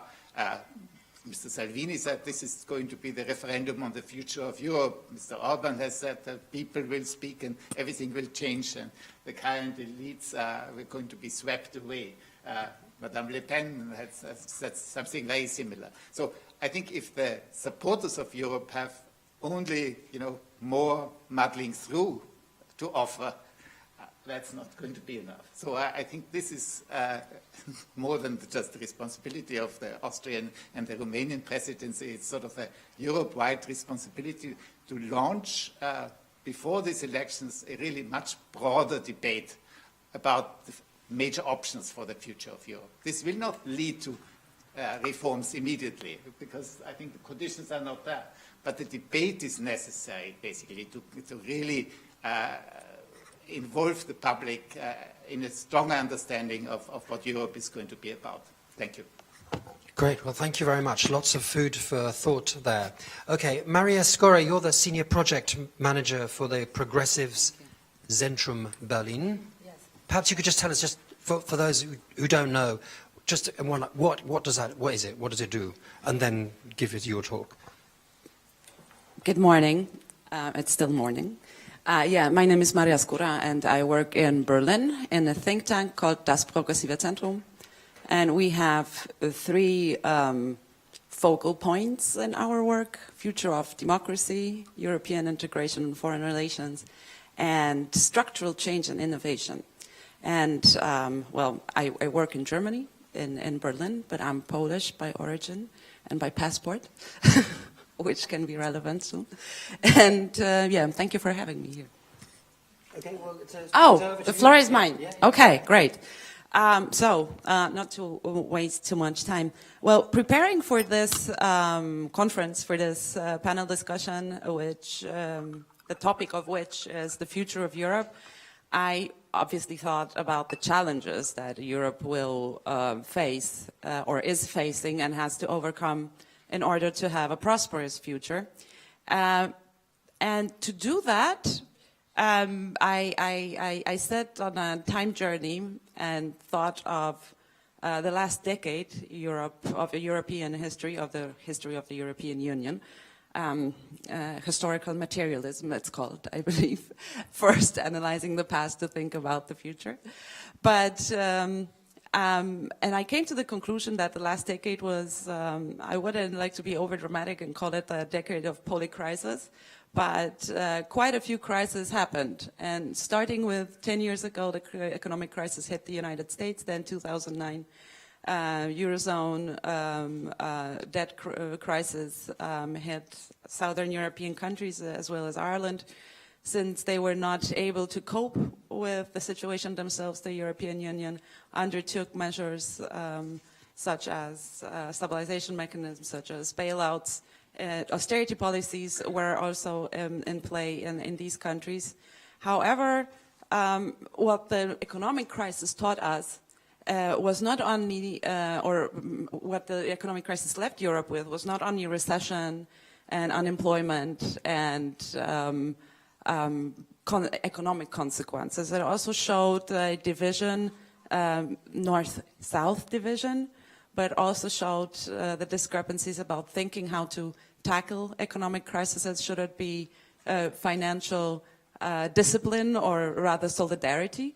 And yeah, as I said, I come from Germany, and I had the opportunity, the chance to see the Greek-German, let's put it this way, the downward spiral of those relations 2-3 years ago over tackling the Greek debt, for example. And so, to make a long story short, well, one of the challenges is definitely making the Eurozone more resilient when it comes to absorbing economic shocks. The other question about Eurozone is, should it be enlarged, the monetary union? It's particularly important for the region because it's only Slovakia so far that adopted the euro. Poland, Czech Republic, Hungary, we all still have our current national currencies. In the light of Macron's proposal to have the internal Eurozone budget, I guess it's a big question for the next years coming. But then it's when we speak about economic prosperity of the European Union, it's also a question of convergence, of sustainable growth, of using digitalization and the chances that it's bringing, but it also brings risks and risks of structural mismatches. Many jobs will probably disappear, and probably they will disappear they might disappear in our region, where many of production chains are right now deployed. But we didn't yet recover from the economic crisis when another crisis situation happened, which was the influx of migrants. And I deliberately don't call it migration crisis because I don't think migration is a crisis situation. The crisis situation was mismanaging the influx of migrants to Europe, both when it comes to the countries that were the first entry points, Greece and Italy, that were dealing with nearly humanitarian crisis. But also it's a twofold process, so it was also the case of countries that were the final destination of many migrants and refugees, Germany, Sweden, and the problem of allocating them. And here the European Union also wanted to come up with certain solutions, not only on-the-spot solutions, saving lives in the Mediterranean and protecting the borders and controlling undocumented migration, but it also came with the idea of quotas and relocating already the migrants, people on the move who arrived in Europe, in solidarity around the Union, which the idea was bombarded by our beloved Visegrad group that Poland, Hungary, Czechia and Slovakia happen to be a part of. And what the migration issue taught us is that in the European Union we again have, I think, two problems. The problem of understanding what is solidarity, flexible solidarity, as it was phrased by the countries refusing the refugee quotas. But on the other hand, we have a significant problem to overcome when it comes to coordination of specific policies. And I'm using the example of migration policy, but it could also be applicable to other policies like energy policy, for example, social policy.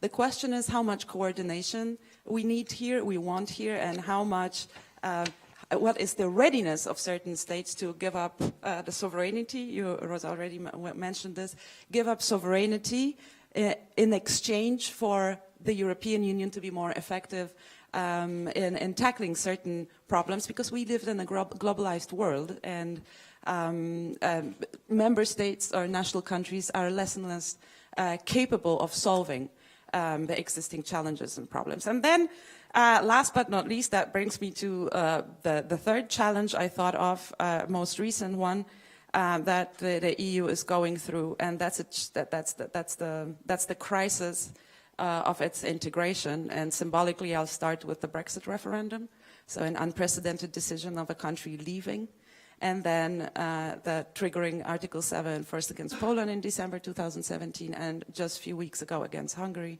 So we have a profound crisis of what the European Union is about, misunderstanding or different understanding of the purpose of the European Union, but also of the self-governance, because we have two member states that, let's put it this way, ignore recommendations or the critique of their internal affairs, of not abiding the rule of law. And I'm not so sure if the European Union is able to counteract if the Article 7 is not a toothless weapon against that. So the third challenge, I would say, is the challenge of rebuilding the trust in the EU and Europe identification with the EU, but also thinking of the more efficient self-governance and establishing who's the guardian of the treaty. And I will stop here because probably my 5 minutes are long gone. Thank you very much. Great. Well, I mean, thank you very much for also mentioning the issue of Visegrad and migration, because actually this is one of the key things. It's one of the things which actually joins this sort of political part of the panel, I think, to James's research, and it makes me think that our colleague at IWM, Ivan Krastev, who discussed the migration crisis. I know you don't like that term, the migration crisis of 2015, but he calls it Europe's 9/11. But what he postulates is that a lot of the rejection of migration, or migration from outside of the European Union and to Europe, he points out that the fact that the countries who object the most are the countries with actually no migrants, like obviously Hungary, but says it's a kind of reaction to the country's what he would call a demographic panic, in the sense that this is a kind of displacement activity or reaction to the fact that actually populations, and especially educated people, are draining away, something that you pointed out, James. But actually nowhere are people moving away more than, of course, Bulgaria, which by 2050 will have lost 37-39% of its population compared to 1990. Okay, so Luisa Slavkova, you're next, the Executive Director of the Sofia Platform. And as I asked Maria to do, could you just give us, just before you start, just like a couple of lines on what does the Sofia Platform do? Sure. So good morning, everyone. If Mr. Treichel felt like in a minority over here, I think I feel much more in a minority, because I deal with really grassroots things like civic education, history education. I go to very small towns and cities in Bulgaria, and I talk to kids and their teachers about values, what human dignity is. We talk about what constitutes democracy. So I feel a little bit like rather the exotic person on the panel. But I do have foreign policy background. So I used to be in a different life in the Ministry of Foreign Affairs, and also used to be part of the European Council on Foreign Relations. Great. So that being said, and I really very much liked the presentation of James from Legatum Institute, and he talked about the fact how Estonia has been a country that attracts a lot of investment, but also has a very high prosperity index. But do you also know that Estonia is among the countries that has the highest civic literacy index in Central and Eastern Europe? So these things should not be decoupled. And knowing that there is a prosperity index, I really keep advocating for us getting together to do a civic health index. We do measure a lot of things out there, but we really do not measure what is the situation with the democratic political culture of citizens. Because even if we talk about wanting to attract investments in the region, if you only look at the low levels of tolerance of citizens in Central and Eastern Europe, this makes it practically impossible for others or aliens to feel at home over there. This is not only in the V4 countries, same story also in Bulgaria. Hence the very strong reaction when it comes to the migration flows. So I would rather spin the conversation not around the challenge of politics or economy in Europe as a whole, Central and Eastern, but rather a challenge of civility. And I know these days it's not really very popular to quote someone like Havel. It's much more popular to quote Elon Musk. But Havel, even though when he was a president, he still found some time to sit down and write those marvelous essays in the early 90s. And he talked about how important it is really to reform the economies and to basically make sure that people really have prosperous lives, as you, James, highlighted many times. But he also said what we need to make sure is that we invest in the so-called general culture of people. And he didn't mean by that making sure that people go to museums or that they go to libraries, even though this matters much too. But he said, if you start paying more a farmer, he or she's not going to start per se treating better the stock. Or if you give a higher salary to a nurse, this is not going to make her treat the patients in a better way. So he talked about the values of civility, which are basically in the core of the so-called civic education. Now, let me tell you, when it comes to us as a European Union, there's been only last year that we did the first all-encompassing study to look into how do we actually teach the European Union and European values in schools. And these things matter a lot. Because as someone from the European Commission recently told me, the question of curricula is a question of realpolitik. But this is one area that we completely neglected when we talk about, common EU policies. Another small point that I want to make is when it comes to who were actually those who were nurturing the European or the civic values in the member states. In Central and Eastern Europe, there is a huge gap between the center and the periphery. Most of the organizations, especially among the NGO sector, are focused in the capitals. They are sort of well-funded, not to mention, of course, the fact that almost no one is really nurturing democratic values these days in the NGO sectors. Many of us have become so-called service providers. But in the countrysides, basically, there is no one who is carrying a so-called liberal agenda. So while we observe over there on the ground the rise of nationalistic and patriotic formats, be them in forms of festivals or so, there is basically no one out there to carry a more open, more embracing, more positive, more non-Eurosceptic conversation. And if this keeps being the way it is, we're basically going to see more of, let's say, what we saw in the last elections in Hungary, a capital that is politically but also civically behaving in a certain way, and the rest of the country that is drifting away in a totally different direction. So I'll stop here, and I look forward to the discussion. Great. Well, thank you very much indeed. I wonder whether, to a certain extent, you could compare, what you just said about Hungary to Britain, of course, with the sort of liberal London compared to much of the rest of England. I'm not saying Britain, but certainly England. Okay. Well, let's open it up for questions and discussion. I don't know if there's someone to bring a microphone. If not, then I can do it. Or okay. Great. Thank you very much. Okay. And then please. Just tell us who you are, and please go ahead. The gentleman over there, to start with.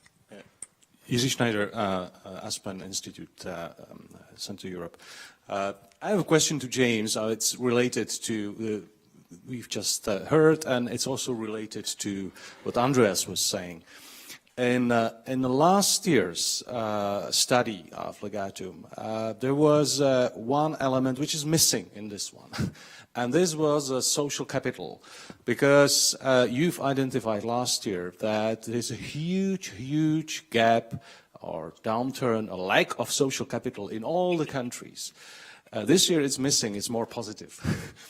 Because it's missing. But I think it's related to the spirit of entrepreneurship, which Andreas was referring to, and the spirit of civility you were referring to. So could you elaborate on that a little bit? Because I think this is one of the constraints of some countries to unleash the capital which is there. Thank you very much. Great. Okay, I suggest that we do a group of three questions. Okay, the lady over there. Thank you for passing the microphone. Yes, Thank you. it's just a brief follow-up question. My name is Clara Volintiro. And again, on the issue of civility, would you call that a social issue, or is it still a political issue? Is it an issue derived from the behavior of political parties and political agents and public discourse? Great. Okay, and who wants to answer? Be next. Come on, I'm bidding you 5 seconds, otherwise I'm going to hand over the... okay, gentleman over there. Great, thank you. Vido Stala, the Association for International Affairs Prague. I would like to ask Luisa, because you mentioned, I really enjoyed your presentation, and you mentioned that NGOs in our part of Europe are becoming more service providers, less than care about values. I have a similar feeling. I don't think that it is that bad, but whose fault is it? Is it the fault of donors, of NGOs? Where did it start, according to you? Great, okay. Well, so James, the first question was for you, then it was a question of civility, and then service providers. Yes, thanks very much. We at Legatum very, very firmly believe that there are a number of pillars, and if you don't get all of these things working together, you're not going to get prosperity. I cannot think of a country in the world that has a good economy and yet doesn't have a lot of social capital, nor can I think of a country in the world that just has social capital where the economy doesn't work. When we sat down with Erste and we went through this, we decided that there were going to be 3 reports. The first one was going to concentrate on social capital, the second on economics, and the third, you'll be pleased to know, is going to be on institutions. So it's planned that will be seen as a 3-part series, and so next year we're going to be looking a lot at rule of law and institutions. So if you're seeing it missing this year, it's because that was last year, and next year we'll be on to the legal stuff. So yes, absolutely, we see them as being part of a bigger program. Just before you pass the microphone, I'm going to ask you to do something kind of just really basic for people like me. How do you define social capital? Just tell us, what is it exactly? Thankfully, I have brought this handy guide for it. We look at, I think it's about 140, 150 indicators across all of our pillars. We don't do any of them ourselves. They come from people like the World Bank, they come from the Pew Foundation in the United States, they come from the World Economic Forum in Davos.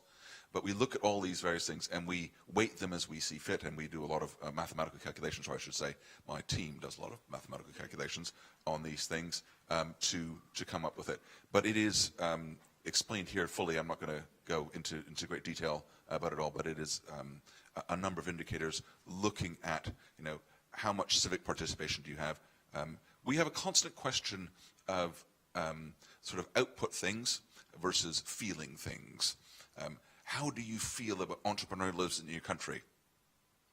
What are you doing about it? And the two things are very different. And we're constantly having a discussion in our office to say, should we weight what people feel as much as what they do? And that's a debate. So, and we have it. Fine. Question about civility. Yeah. You've got a microphone. Great. Thank you. So that's a great question, and I could spend probably an hour and a half talking about this. But basically, the notion is defined in different ways depending on the national context. So this gets very much into the whole conversation of civic education and how the different countries do civic education in their context. Some are quite flexible, some are very political, but it's basically the source of sort of national pride. In some countries, there is a great highlight on traditional values, which is also quite a challenge to define, because traditional values are usually defined as opposed to others' values, and this is where it gets really quite tricky.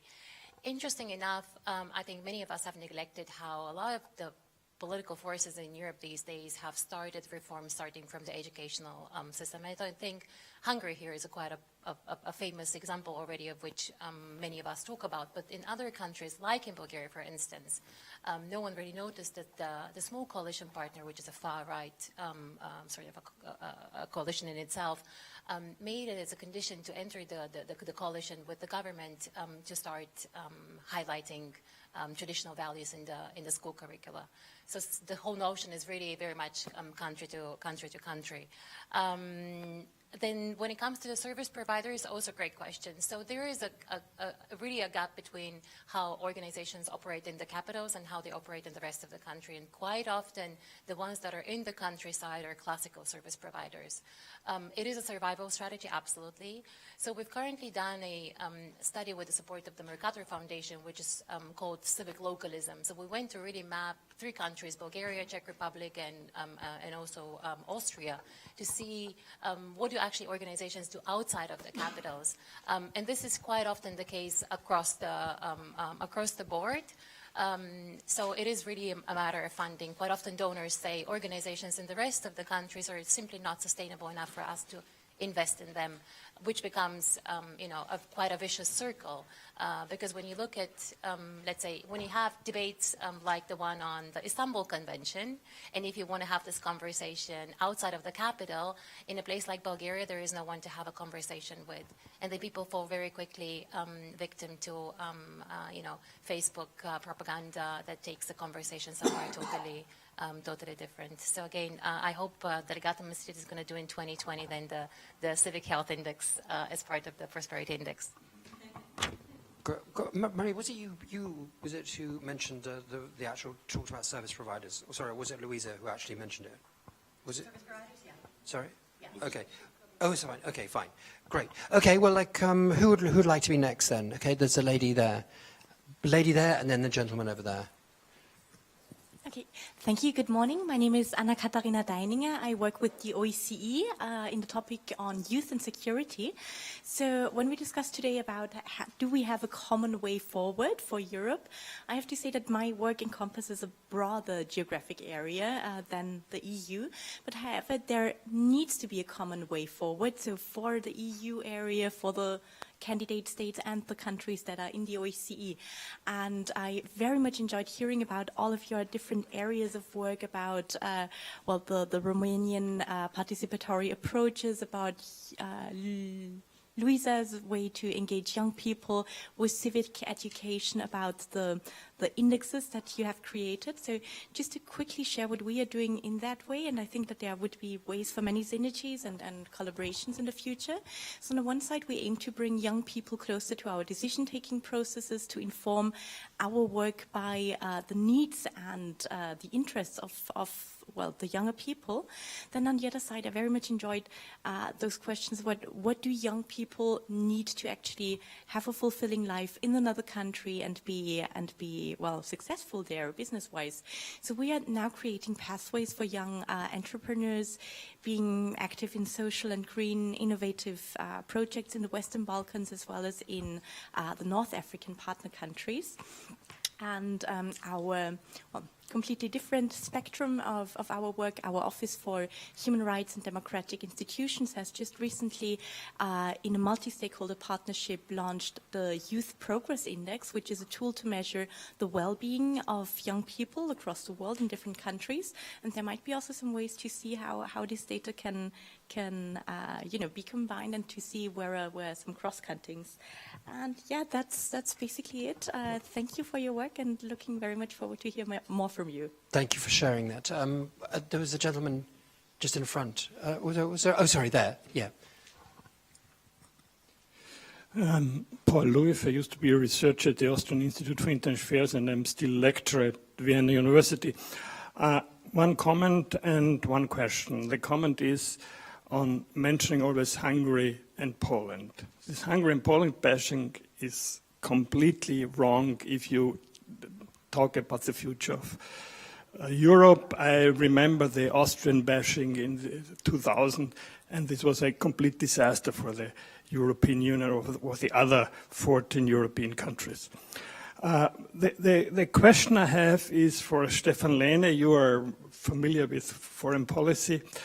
I did a recent study, and you know that, about the consensus of the EU countries and the UN General Assembly. And I did an update, and it showed there is no progress, no much more consensus as it used to be 10 years ago. Now, how do you want Europe present on the international stage when you have so much dissent among the EU countries on several questions in international affairs? then you can say, well, let's make it majority voting. But this means that Germany and France will speak for Europe, because with majority voting in the Council, the bigger countries are have so much more weight, in contrast, for instance, to a federal system in the United States, where in Europe, France, and in particular Germany, because of this double majority in the Council voting, they have so much more influence than the smaller countries. So would this be an alternative, so to say, to have Germany and France speak for Europe? What will this do for the democracy in the European Union? Thank you. Great. And can we have a third question or comment? No? Okay. Well, fine. Stefan, I think that's really for you, that question. And then I'm going to ask Maria if it's unfair to bash Poland. Okay. Thank you very much. It's true that if you look at over the last 5-10 years, the challenges, the external challenges to the EU have become bigger and bigger, but the EU foreign policy hasn't become stronger and stronger. You can even argue the EU has become more heterogeneous, views are more diverse, and major international actors have achieved quite a facility in playing off European member states against each other. For instance, it has become quite impossible to adopt statements criticizing Chinese human rights, because there will be always one country that has one specific, usually very good reasons, material reasons to block such a consensus. It was interesting that Jean-Claude Juncker now sort of discovered this as in his final phase of his work, that he wants to do something about it, and the Commission will propose a paper on introducing qualified majority voting in certain areas of foreign policy. He mentioned sanctions as one of the areas, the deployment of civil operations as another one.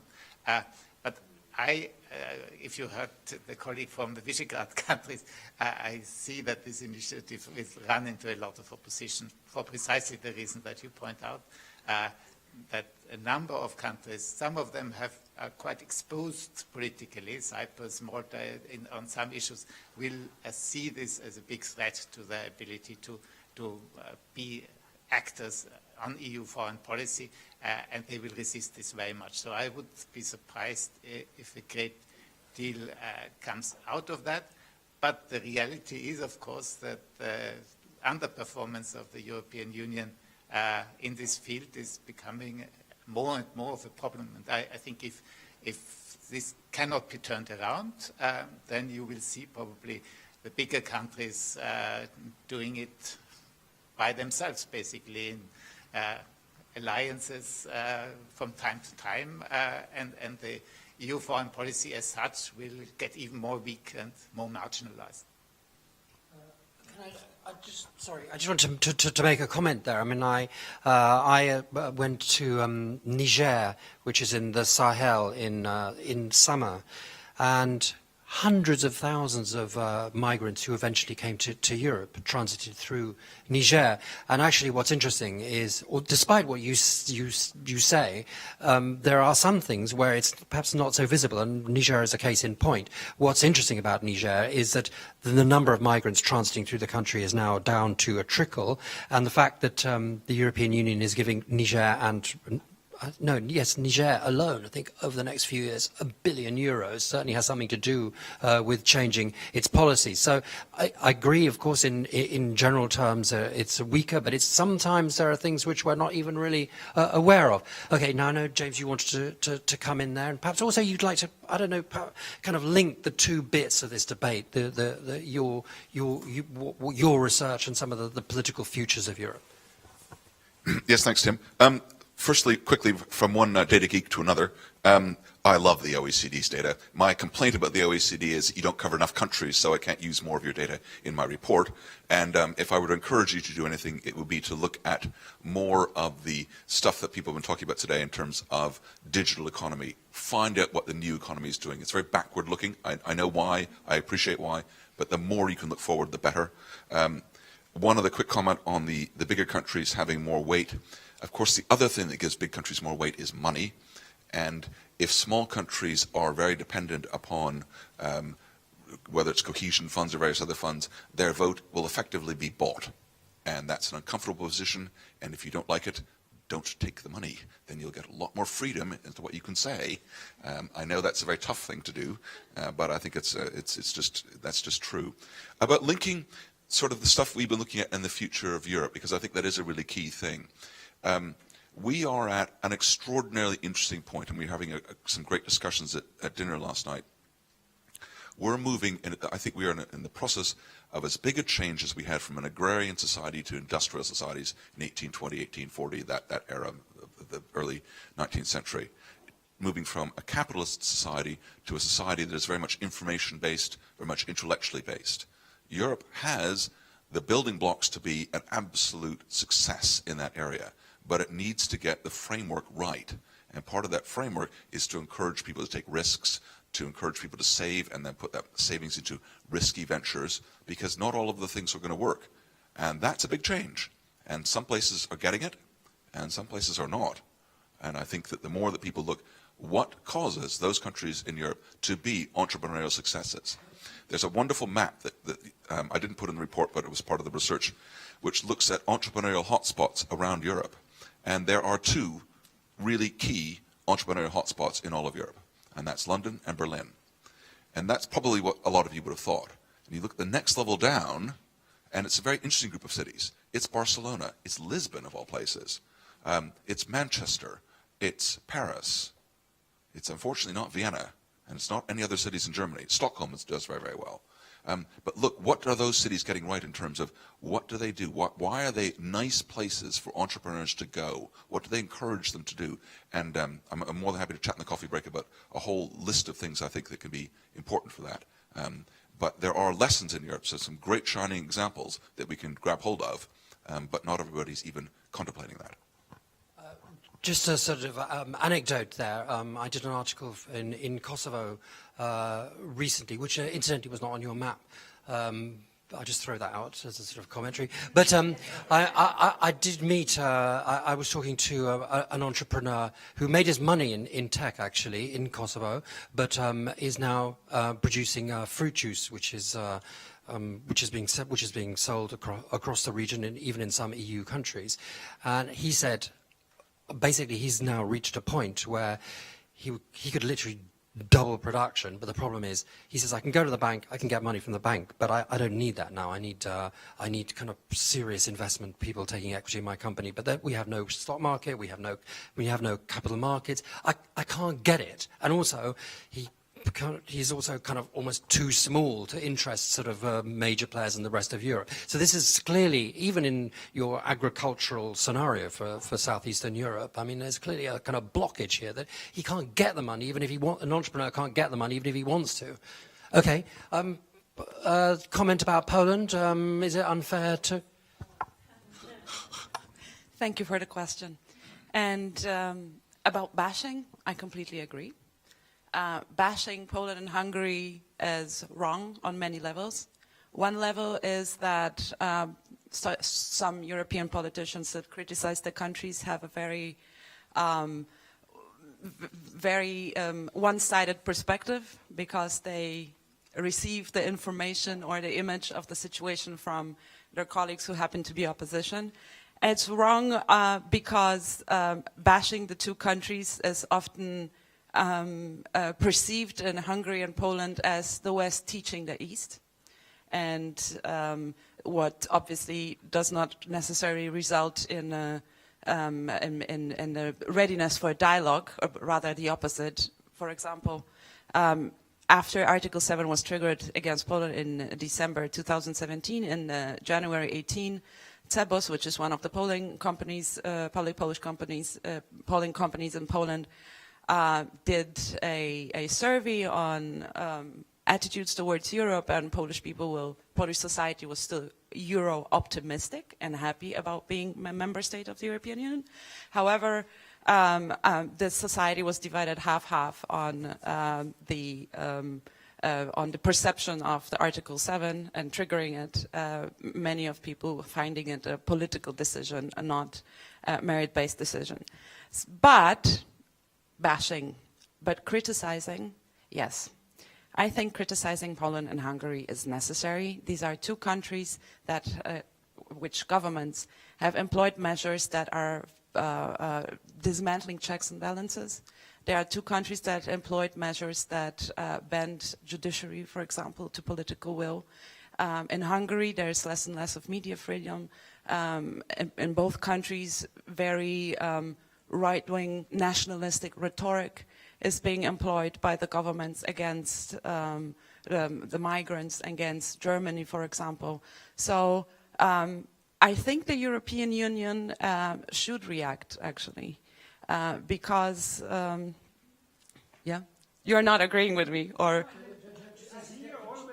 There's nobody here who opposes your view. There are opposing views as well, and I don't never hear this. Yeah, what I wanted to say is, like, bashing is one thing, and here I completely agree, but I think criticism is necessary and taking action is necessary. However, it has to be done. You know, it's being right. It's obviously great, but it's a moral victory. But you have to explain the society, two societies in question, why certain measures have been taken and why the reforms employed have risen so much concern and criticism. And I'm afraid not many people did that. The debate and the conflict between the governments and the opposition, I'm speaking about Poland right now, is an old conflict line between the conservatives and liberals. And these merits, the state of the art is somehow disappearing, leaving the society in very, very deep division, which does not help, obviously, to solve the situation. So, yeah, that would be my comment. Oh, sorry. I mean, are there any Poles or Hungarians here who would like to defend what their governments are doing? No. Or would you like to come back on that? I mean, because if there's no one to okay, but I mean, okay, fine. Well, okay, who would like to pick up? Okay, gentleman over there. Okay.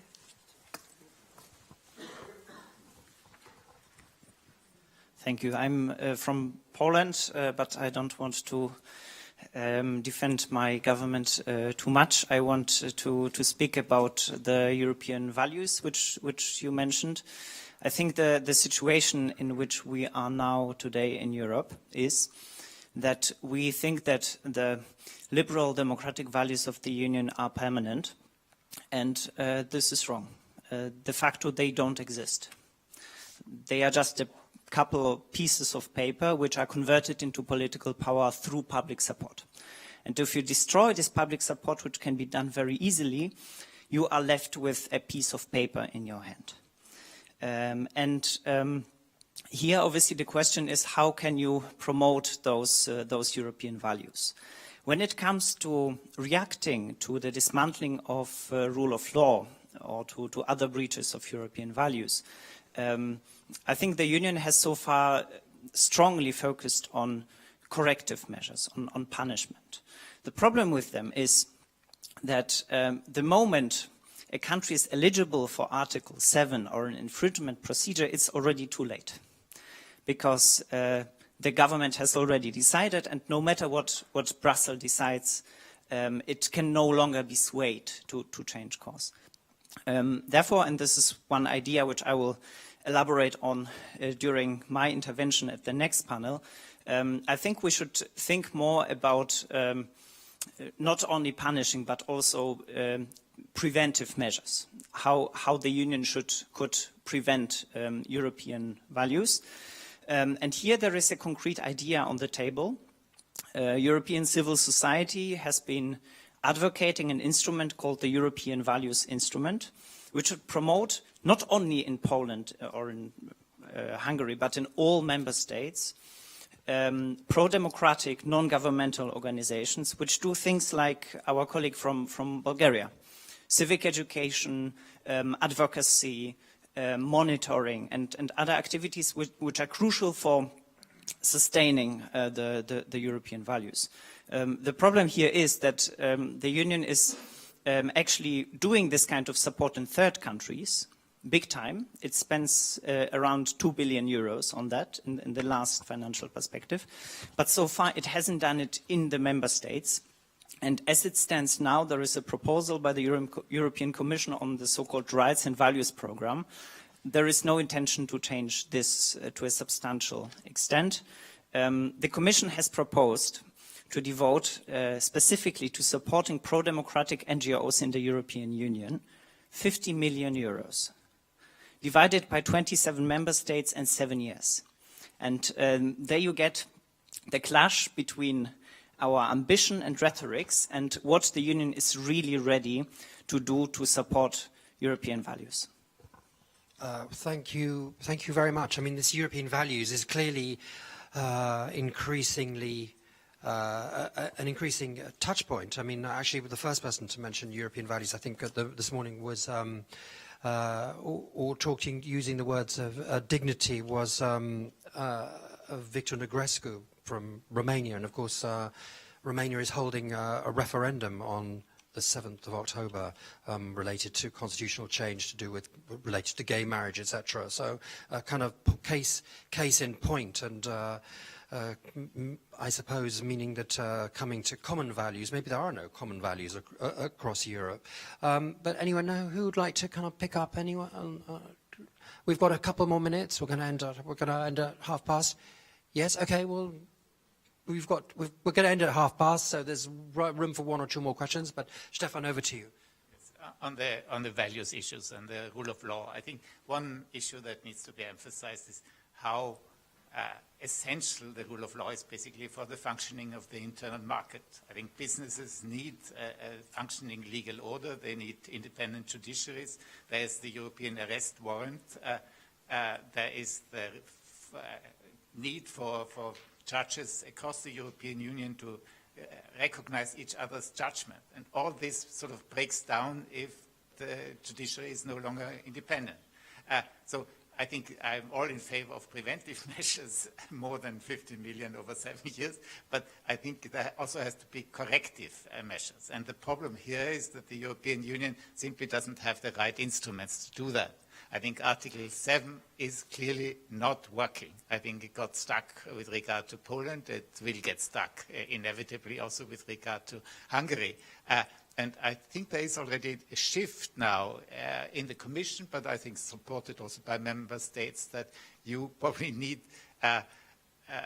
judicial remedies for this sort of thing. There is an increasing tendency for the Commission to take governments to court for infringement, not just for very specific infringement of particular regulations, but also for more generic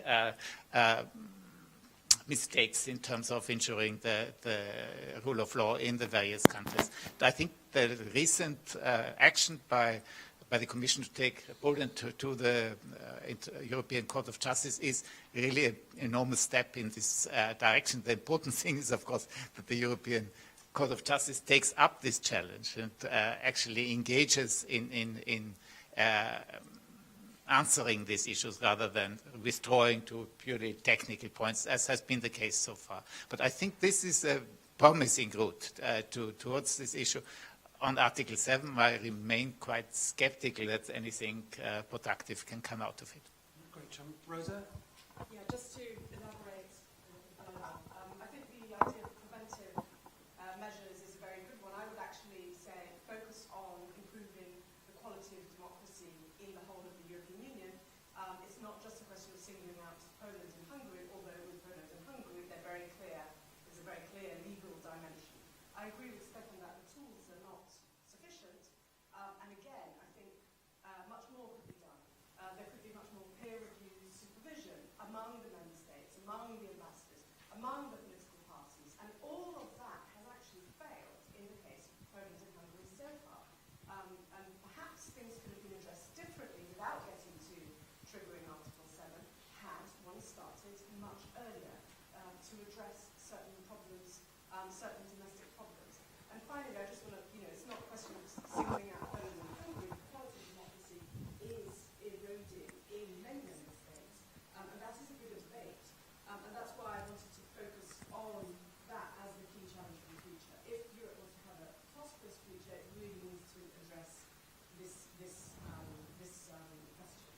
Okay, James, would you like to pick up? All three of you, would you like to have a kind of final word, and then we'll break for coffee.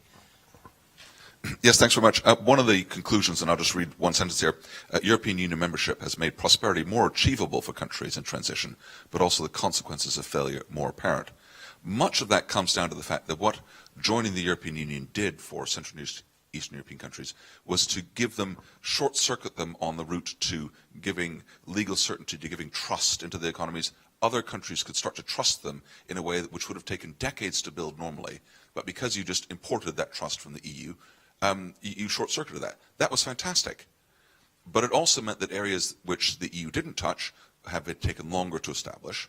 And also, it of course means that the EU, the flip side of that, or the dangerous thing is, because you've got free movement of people, you allow people to essentially leave your country, and then you've got the migration crisis. So, I mean, I think the joining the European Union has been an unmitigated good for Central and Eastern Europe, but that's not a good without challenges.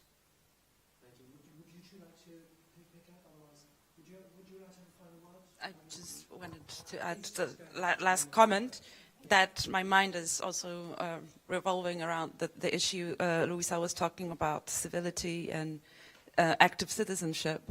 But I was thinking from my point of view, or the point of my work, and I think what would also be necessary to much improve in Europe, and particularly in our region, is actually the political citizenship. Let's not forget the voters' turnout in Eastern member states is still lower than in the European core, for example. Many people just don't care about politics. The average voter turnout in Poland is never more than 60%. So, and then, unfortunately, when the non-voters happen to go vote, they very often vote for populist movements, what we've learned, for example, in Germany and the success of AfD, or in Poland with the cookies and whatever. So I would think it's not only about civil society, but active political citizenship as well, awareness raising that politics matter, and that who you vote for, or actually not vote, significantly influences your life in the future. So just a clarification, civic education is the German equivalent of politische Bildung, so it is quite political in its essence. To pick up on what Rosa said about strengthening quality of democracy, I would absolutely agree with that this is in the core, I think, of the future of the European project, because out of sort of backsliding of quality, we might start seeing basically deconsolidation of democracy, which is the next really very, very dangerous step. Out of Eastern Europe's experience, and out of the fact that in the rebuilding of democracies there was a very strong focus on elites and institutions, let me once again highlight the importance of focusing on people's democratic culture, because you cannot build democracies without Democrats. When the values in the World Value Survey and the European Value Survey show you clearly that Eastern Europeans' values are a little bit different in comparison. Tolerance is somewhere on the 5th place in the values ladder, and these things are important to look into and to work on. Thank you very much. We started late, we're finishing late, but luckily the coffee machines make short espressos, and so you've only got time for the shortest possible espresso. Thank you very much to all of my panel, and well, that was great. There's obviously a lot to talk about for the future of Europe, and Digital Europe is next. Thank you very much.